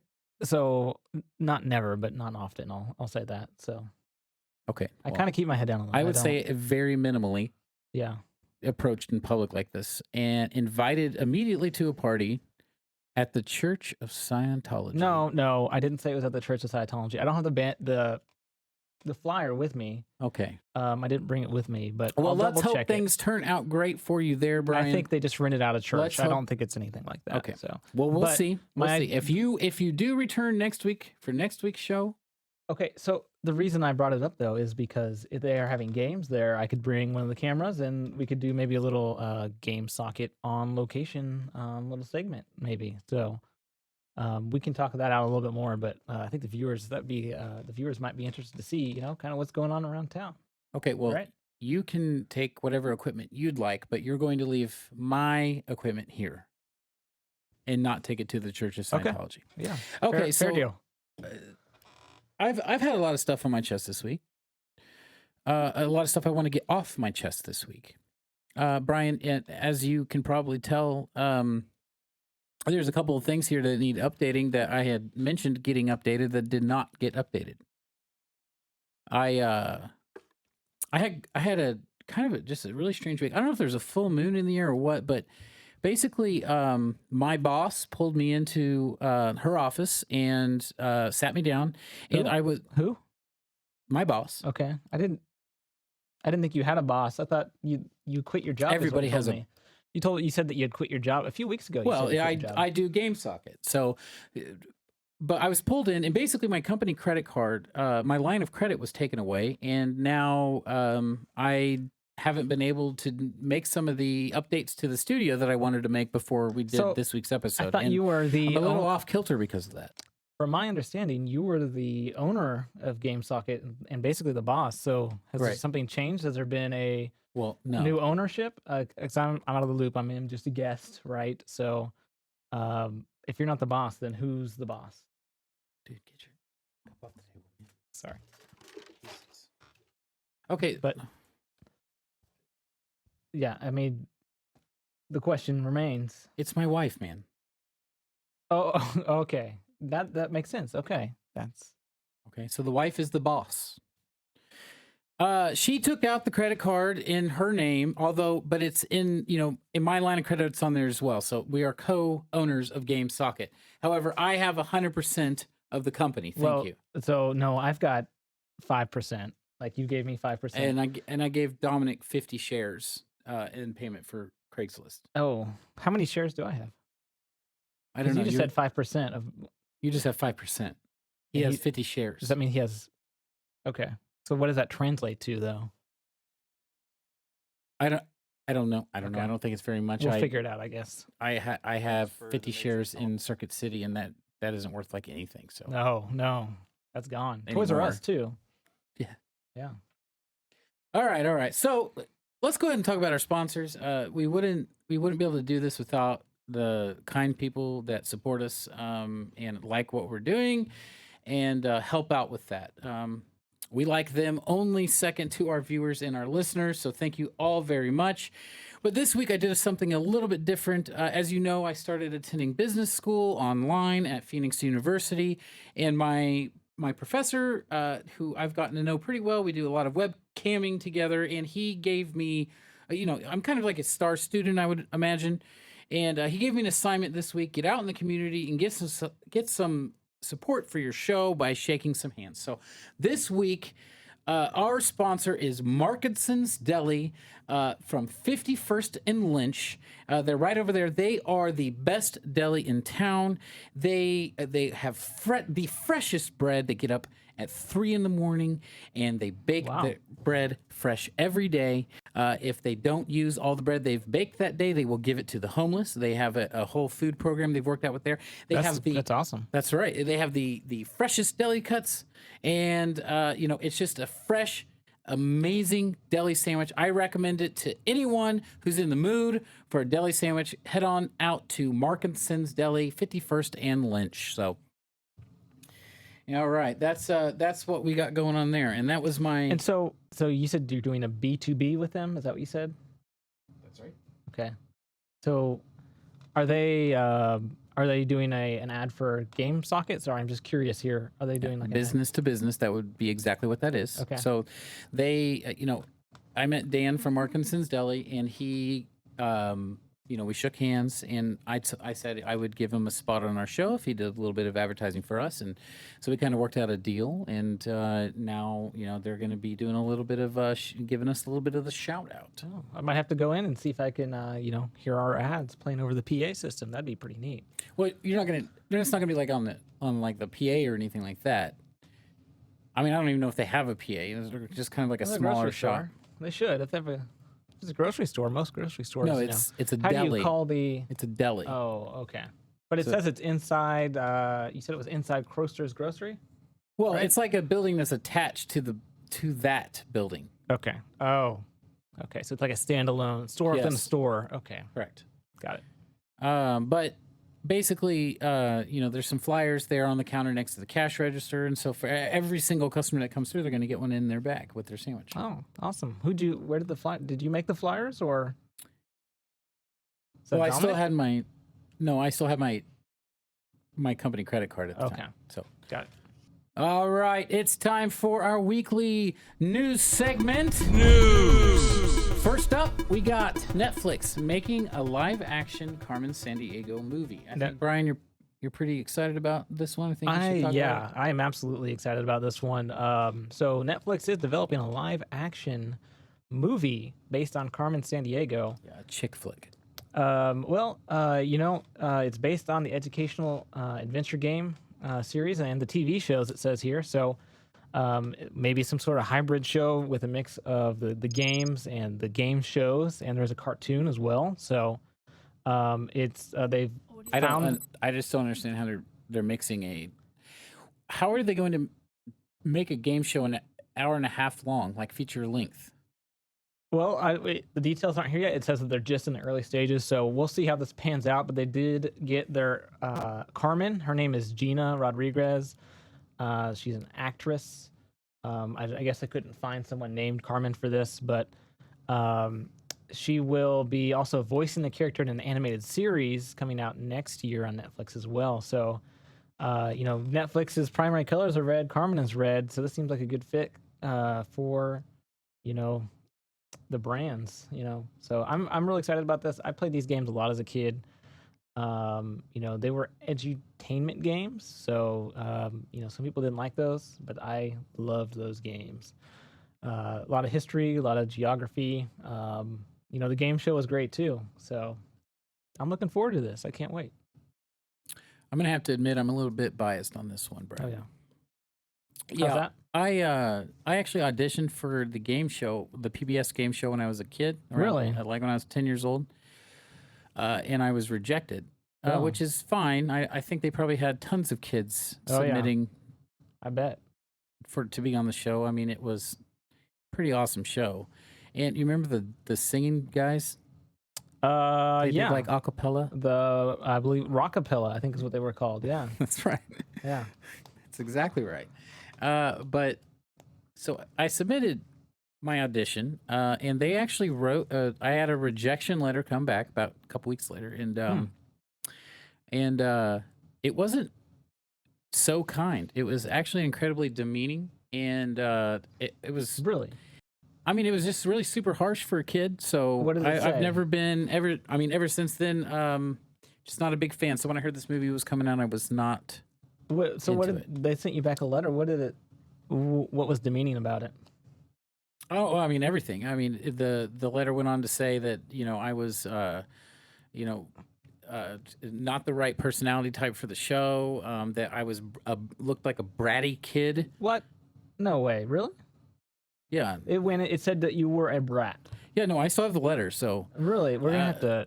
It said that I hadn't been getting enough chores done around the house, so that I wasn't the type of kid who did enough responsibilities to come on a show like that. So that seems like a prank. Are you sure that they weren't joking about it when they sent it? Maybe it was like they kind of trying to let you down softly by kind of just... No, I'll let you read the letter. It's a terrible letter written to a child who just wanted to be on the show. So that's crazy. Not a fan of the entire,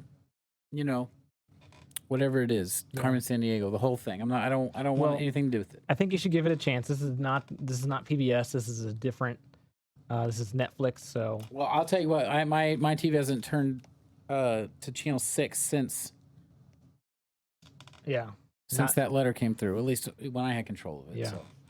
Well, Carmen was always making the government upset when she was stealing her monuments from the government. She took Mount Rushmore at one point. She took the whole thing. But there's something that the government likes doing that I think you want to talk about next. Absolutely, Brian. This is something that I think we all need to know about. And basically what's been going on, AV Club tells us early in the 2000s, there was a string of code found written for a game that was released in 1981. What's it called, Brian? Polybius, I believe. That's right, Polybius. I'm sorry, I can't ever remember the name of it because I can barely pronounce it. Yeah, I've heard about this, I guess, back 10, 20 years ago now. So, 15 years ago, let's say. So Polybius, they found the string code in the early 2000s, but it's a game that was released in 1981, and apparently this game had mind control effects allegedly on the users. We got to say allegedly here because a lot of this is, game theory. So theory, exactly. Yeah. That's what. There hasn't been a lot of hard evidence yet, but there is a lot of conjecture about it. You realize that theory is just a word that people use now to discredit anything now. Yeah, a lot of the English language has been diluted. Yeah, I'll agree with that. Either way, this game, it was in arcades in 1981. It did a lot of mind control stuff. And, they say it went right along with other programs with the government, like the CIA's MK Ultra. It may have been a part of that program. I wouldn't doubt that.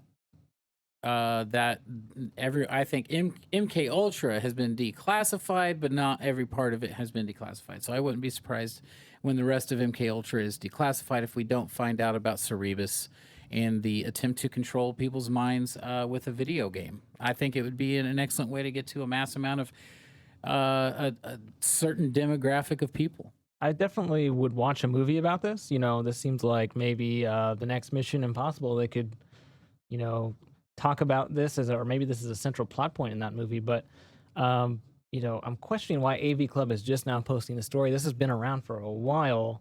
And for the most part, there's not a lot of evidence around it yet. I think we really need to find one of the game cabinets. We need to find the game itself and put someone through the ringer, see what happens when they play it. So. I think you're trivializing the things that people in real life had to go through by turning their real life story into what could be a possible, in Brian's mind, next Mission Impossible movie. Well, okay, so that's certainly not my intention. I don't know that anyone has come forward saying that they've played this game and they have been altered by it. But if there is, I certainly don't mean any harm here. So. Okay. All right. It is time for Hot Take Game Reviews. This is the segment where Brian and I will review a game, but we will do it very quickly. We'll just do something that we know quite a bit about. We'll do it in 30 seconds or less. Starting with Brian, go. All right, thanks, Mike. My hot take this week is Sea of Thieves. This is an Xbox and Windows game. It's from Rare, the company that made such greats as... Perfect Dark on Nintendo 64, which was a, at this point, a legendary first-person shooter game. Kind of defined the genre for console games playing on a joystick. Strong female protagonist. Sea of Thieves.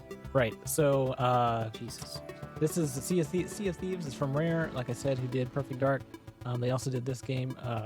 This is a pirate-based game where you get to make your own pirate. You get to sail around in a boat and just kind of do piratey things. You get to, get a peg leg. You get to, pilot a boat. I think I already said that, but there are skeletons. You get into a lot of fights with skeletons. You get treasure. My problem with this game, though, is that for a single player like me, who's someone who plays not really multiplayer games a lot, who likes to play solitarily, there's not a lot to do here. All of the content seems really based on getting together with friends, getting together with other gamers, and if you don't do that, then the game actually kind of punishes you. It gets a lot harder. There's not a lot to do. And it really kind of is just a very lonely game because there's not, you're on a boat by yourself. You're kind of sailing around. There's not a lot of things to interact with. It's a great looking game. The water looks incredible in this game. The waves, the way they go up and down, I can't do it justice on this format, but you see it here. Brian, this is hot takes. Yeah, so hot take on this one is, Sea of Thieves looks great, doesn't play great, especially if you're a single player gamer like me. Multiplayer gamers might like this a little bit more, but I'm going to give this one, Mike, a 6 out of 10 for Sea of Thieves. All right. Sea of Thieves, I think that's quite a bit generous for a good one there, Brian. Uh-huh. I think that's pretty generous there for your 8-year-old boy game. Well, pirates are in right now. The Goonies is still an amazing movie, and people talk about that all the time. Okay. Well, we're all entitled to our opinions. All right, so next up on Hot Takes, this is me, and I'm going to be doing The Departed. Now, I know this is a movie, but I think this kind of goes in the genre because I think this could be a great game. So The Departed is a movie starring Leonardo DiCaprio, Matt Damon, and Jack Nicholson.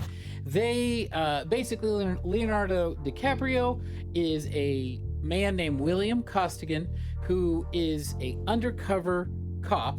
It's actually a Boston statey who has undercover in the mafia. Boston what? I'm sorry. Boston statey. It's a state trooper. Okay. And so also Jack Nicholson, who's the leader of the mob in Boston, the Irish mob, has recruited Matt Damon since he was a kid, who joins the Stadies as a cop, although he's undercover for Jack Nicholson. Kind of complicated even to say.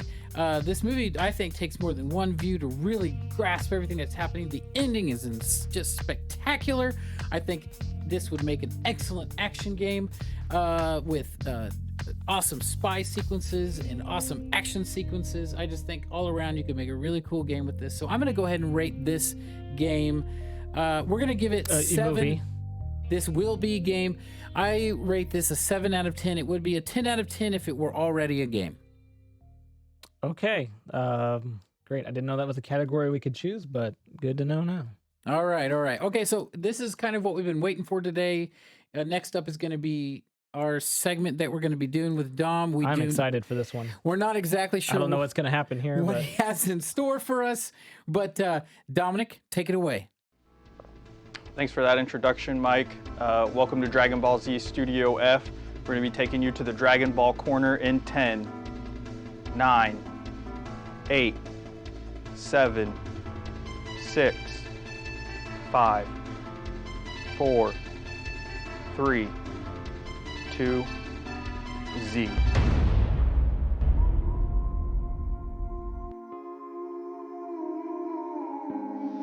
After 3 millennia, it has finally happened. A new Super Saiyan has emerged.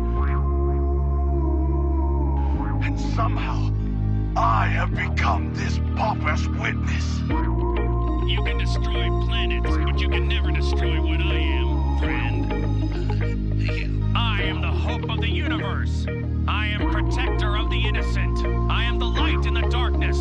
I am truth. Allied to good, nightmare to you.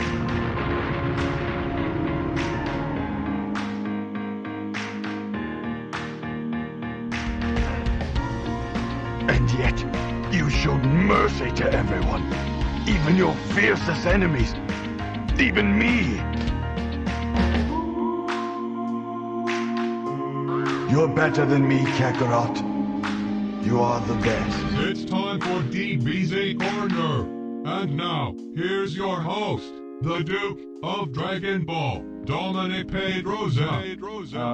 I don't have any news for you guys this week. It looks like the government has shut down Dragon Ball for the next few weeks. So back to you, Mike. The prince had reclaimed his throne and fulfilled his destiny. all right, well, that was Dominic. That was interesting, very interesting. First time on camera, no rehearsal, so not bad for a first time, I think. All right, yeah, absolutely. I think he could have put more into that, I guess. I was completely unprepared because I had to stop and get taquitos on the way. But I forgot to flip to that page.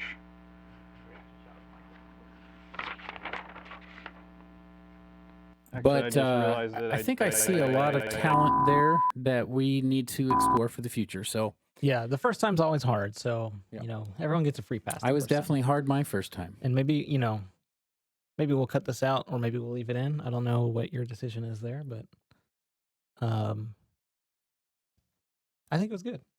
All right, so we don't have much time left today, but before we go, I want to address something as kind of the last thing we talk about today, and that being the upcoming film by director Steven Spielberg, Ready Player One. Oh, I am really excited. I didn't know we were going to talk about this movie, but I am really looking forward to this movie. Well, Brian, you might not be so excited about what we're talking about. I left it out of the outline on purpose because of kind of the subject matter we're leading into here. But if you just bear with me for a second, I just want to give people a heads up on this. Okay. So there's been some whisperings in some circles that I'm a part of, people who I trust, that those who have attended the pre-screenings of Ready Player One have come out and have had increased dopamine and melatonin levels that they have experienced. What are those? Say that again. They have increased dopamine and melatonin. Okay, and is that from the movie? Is that the movie is affecting them? You're saying? Well, that's what the reports are saying. Is that just from going, like when you see something you like, those levels go up? Is that what's? Well, dopamine and melatonin are chemicals in your brain that control all sorts of things, from sleep to mood to, addiction. They're all these things. Mm-hmm.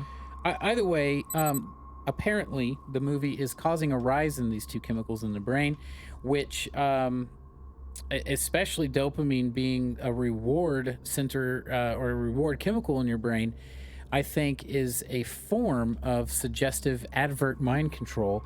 Now, I know it's the second time we talked about mind control today, but I think you need to take this one with less of a grain of salt than you did the first one around. The first one was a little more, iffy, but this one here I think is a little more solid backup to I've got questions. Was there some kind of medical story that happened? How were they leaving the theater and going to a doctor to have those levels checked?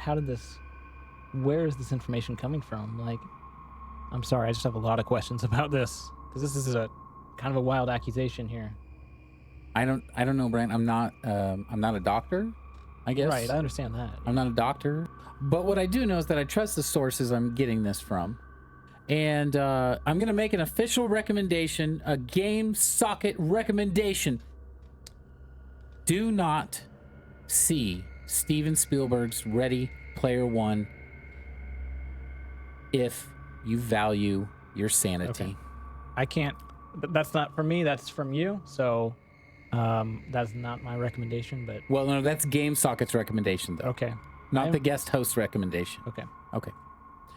All right, guys, that's all we have time for today. Thank you, everyone, for listening, for viewing, for, emailing, everything you do. Make sure you like, make sure you comment, make sure you subscribe. Keep those dopamine levels down, I guess, right?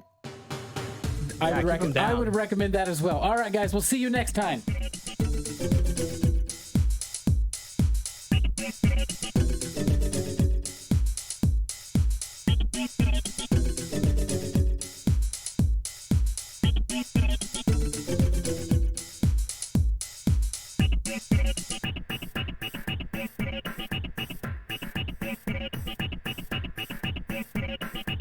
The Church of Scientology.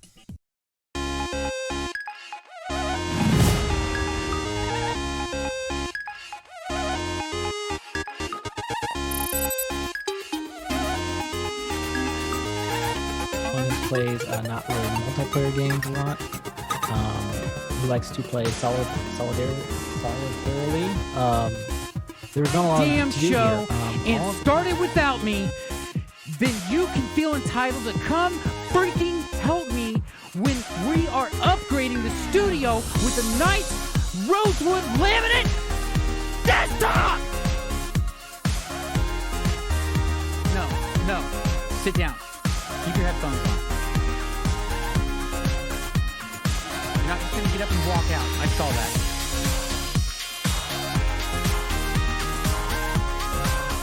Bruh. I'm sorry, I just yelled. Mostly I want to apologize to Game Socket fans. I don't really know what was going on today. I do. And just hear me out, please. I'm feeling really poorly today. I really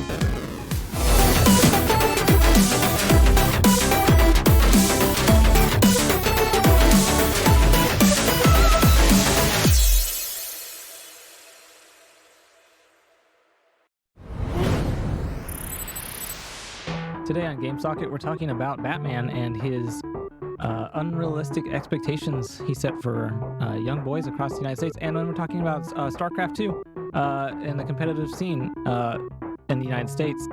And then I have a special segment, Diamond in the Rough, a game that you may have never seen before. That's all today on the Game Socket. Let's do this. Go.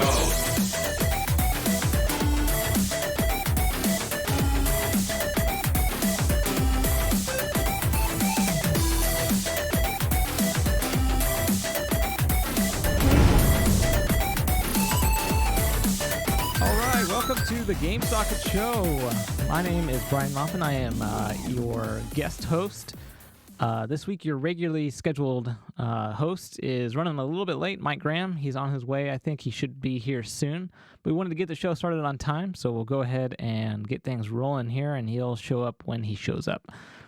We've got a pretty good show for you this week. Probably second best, I think I would say, looking at our lineup so far. We're going to be talking about Billy Mitchell and his latest controversy with Twin Galaxies. I know that a lot of you guys on the Pac-Man forums and the Donkey Kong chat rooms have been talking about this a lot, so we're going to really dive deep in here and talk a lot about what's going on there.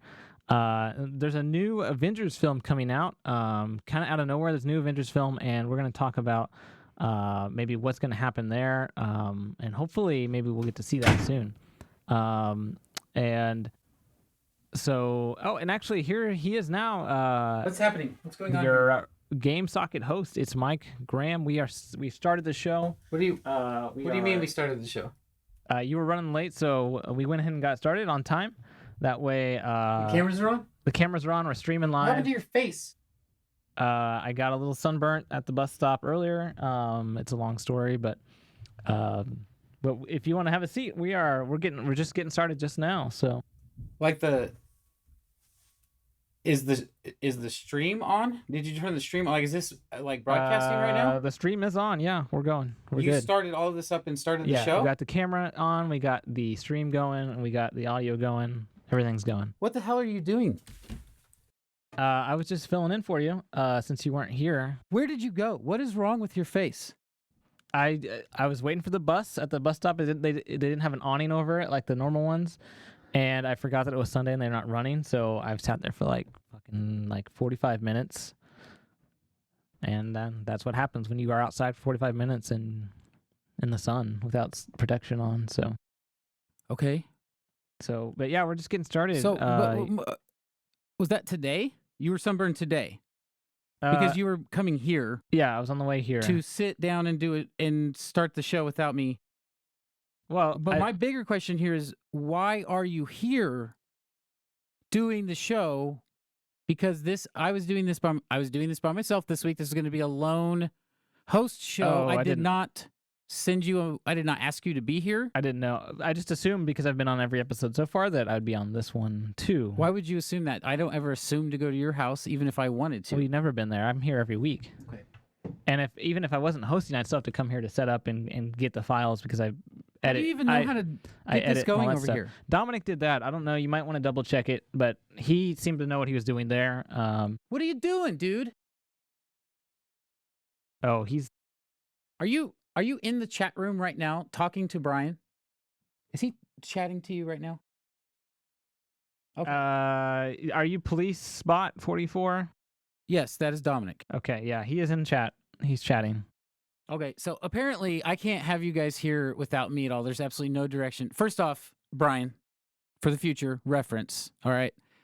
Thank you for getting the show going. We'll get into, I am running late, all right? So thank you. I just figured we wanted to start the show on time since the viewers expect it to start at a certain time each week. So, but they also expect it to start with the person they expect to see, and not the person who can't deliver an intro without like tripping over his words and falling ass backwards into a pile of verbal garbage. So, I'm sorry, it's a little harsh, but this is my house. This is my show, and it irks me a little bit that I walk in on it completely running without me. And Dominic, what are you doing? Set your thing up, dude. We do have a segment from Dominic this I'm week. sorry, Dominic. I love you, dude. You know I love you. Yeah. Yes. All right. Okay. Let's just move on. I got some things I want to talk about. Where are we in the show? We're What part? We're in the intro. We're just getting started at the beginning. And you've rearranged the rest of the show as well. Okay. Well, there was no outline, so I put one together. Well, I put the outline in right before I start the show. Okay. So, You didn't share it to me. so I didn't. we're at the intro. Which intro? The beginning, the first part of the show where Okay. No. The intro, or the part after the intro, where we start talking to each other. The part where I announce the show, or is it? Am I supposed to do today on GameSocket right now, or are we doing No. our housekeeping you segment? don't do that to the end.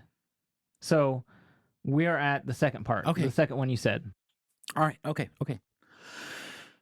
I don't feel good today. I feel terrible, actually. My wife was up until 3:30 in the morning last night.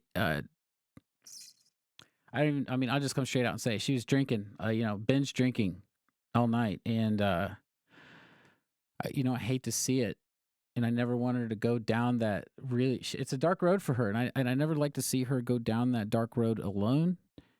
So I did join in with her last night, and I'm paying for it today, guys.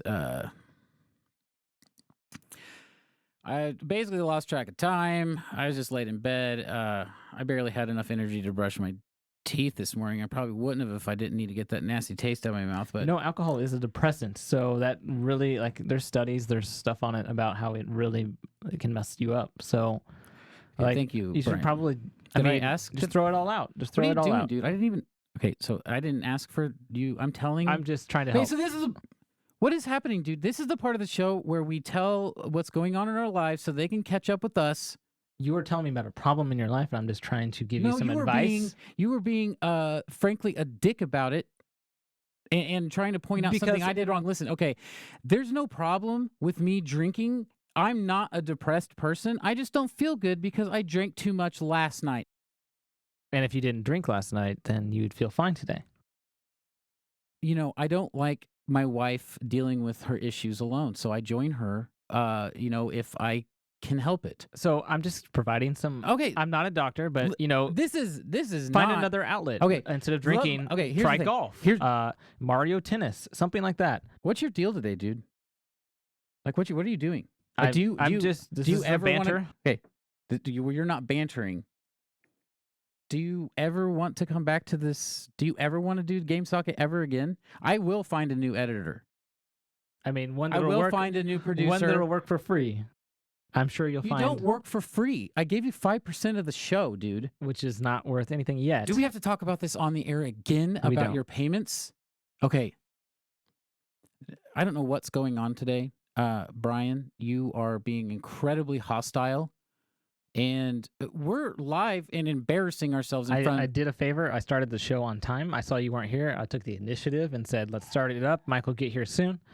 So I almost appreciate it, but what I walked in on, okay, we just need to move past this, all right? All right, this part's over. Moving on. Brian, what's up with you? Well, besides... anything interesting? Sounds good. Good story, bro. Besides the bus stop and the sunburn, kind of the same thing I've been talking about for weeks on Twitter. And you always have a good bus stop story. Well, that's my primary mode of transportation, and there's a lot of interesting people and things going on in that area. So, but I've continuing the roommate search. I've been looking for a roommate to share a space with me for, going on 2 months now. I haven't really brought it up on the show, but because I know we're a global show, and obviously my room is a very local thing. But if you're in the Kansas City area, go for it, dude. Bring it up. This is the time to do whatever you want, apparently. So just go ahead and talk about your personal issues. So I have an apartment. I'm looking for a roommate. You don't have to necessarily share rent. What I'm really looking for is someone that can help with transportation, since I don't have a driver's license or a car. Maybe someone can help with utilities, but also just someone that can, fill space. Someone to hang out with. I like to watch movies. I play video games. I like Connects. I've got a lot of cool, the roller coaster sets. You can check those out, build your own, use my pieces. That's fine. And you say alcohol is a depressant. I'm not sure I follow. Yeah, it is. Is it? Okay, continue. So, I've had a couple of people come by, actually closer to 6 or 7 people at this point come by, and they're interested. It's a nice, it's an okay area of town. It's not a huge apartment, it's an older building, but rent-free, just what you can help with food or utilities and transportation. And then, feel free to check out my movie library, my game library, the Connects, all that kind of stuff. I think it's a pretty good deal. It's in downtown area. So if you're interested, shoot me a tweet or DM me on Facebook. All right, Brian. Sounds good. Actually, okay, so thank you, everyone. And I guess let me just apologize for this just ridiculous beginning to Game Socket this week. This is not the quality that you guys asked for or deserve. However, we do have an awesome show planned today. Brian, I am going to throw you a couple of bones here. I like a couple of the things that you did add into my already well laid out outline. It's fine that you moved a couple things around, but it does look pretty good. And we have an awesome show today. But first, I do want to talk about, I think, the elephant in the room. Oh, the new desk, right. That's right. I saw this when I came in, and I was like, am I in the right place? Because it's totally different. It's very nice, isn't it? So I spend a lot of time upgrading the studio. I don't have, I'm a stay-at-home dad. Game Socket is my job. And so, I do my job to the best of my abilities. And I come in every day and I peruse the area and I say, what can be better? And we've spent the last, 2 or 3 months upgrading equipment so we can, continue to be pushing the boundaries of professionalism and expertise in the area of broadcast, both audio and video. But man, our table, because you couldn't even call it a desk, it was just a table, was lackluster. I think you can agree with that. Well, you're right, but I liked that it folded up. That was cool. So you could move it out of the way. Well, are you still using that? Because if you don't want it, I can take it back to my place, and I could put a set on there. Like there's the twin looper now that I could throw on there. If you're not going to use it anymore, I don't know where it's at now. Well, it's in the garage, where you put your extra tables. Yeah, that's where they go. I don't have a garage, so yeah, no joke. Or car, or a friend. So are you going to use the table or? No, but listen, we're getting dragged into these things. We need to just move past them. So the desk, look at this thing. This thing is amazing. And the cool thing about this is I got one heck of a deal on it. And it provides, I think, a new great ambience to the show. It's a nice rosewood color. Now, it is a laminate, and it's not a full actual wood piece, but let me tell you, it was heavy as all get out. But I do want to say a huge thank you to my dad, Marc Eldon Graham, for helping me. This is a 60-year-old man, well, almost 60 years old man, ladies and gentlemen, and 3 back surgeries. Basically has been told to never lift anything over 20 pounds. And this man came and picked me up from my house, drove me downtown in his brand new truck, and helped me carry this giant desk down 3 stories and put it in the back of his truck, then unload it back at my house. Also, I could get a great deal of just about next to free. So it really just cost us the labor. So thank you so much, Dad. I love you. Now, the other foot of that is my dad wouldn't have had to do that if, I guess, somebody that's a part of the Game Socket crew, or at least thinks that they're a part of the crew on a somewhat permanent basis, would have actually, answered a message that I sent to them and said, hey, we're going to be upgrading the studio and there's a new desk. It's super heavy. I don't have anybody to help carry it except for my dad, and he really shouldn't be lifting stuff like that. However, I got no replies, no show up, nothing. I don't know that Dominic has a phone. Do you? No, dude. No, I would never. No, I wouldn't ask Dominic to do that. I thought you were saying that he stood you up. Brian, I sent you like 5 messages. Listen, I don't want to spend this whole episode arguing, but dude, you got to think about things. How did you send me a message? I did not get any messages from you on that. If you feel just entitled enough to show up at my damn show and start it without me, then you can feel entitled to come freaking help me when we are upgrading the studio with a nice rosewood laminate desktop. No, sit down. Keep your headphones on. You're not just going to get up and walk out. I saw that.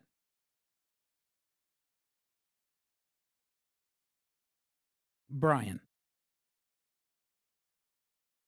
I'm sorry I just yelled. And mostly I want to apologize to GameSocket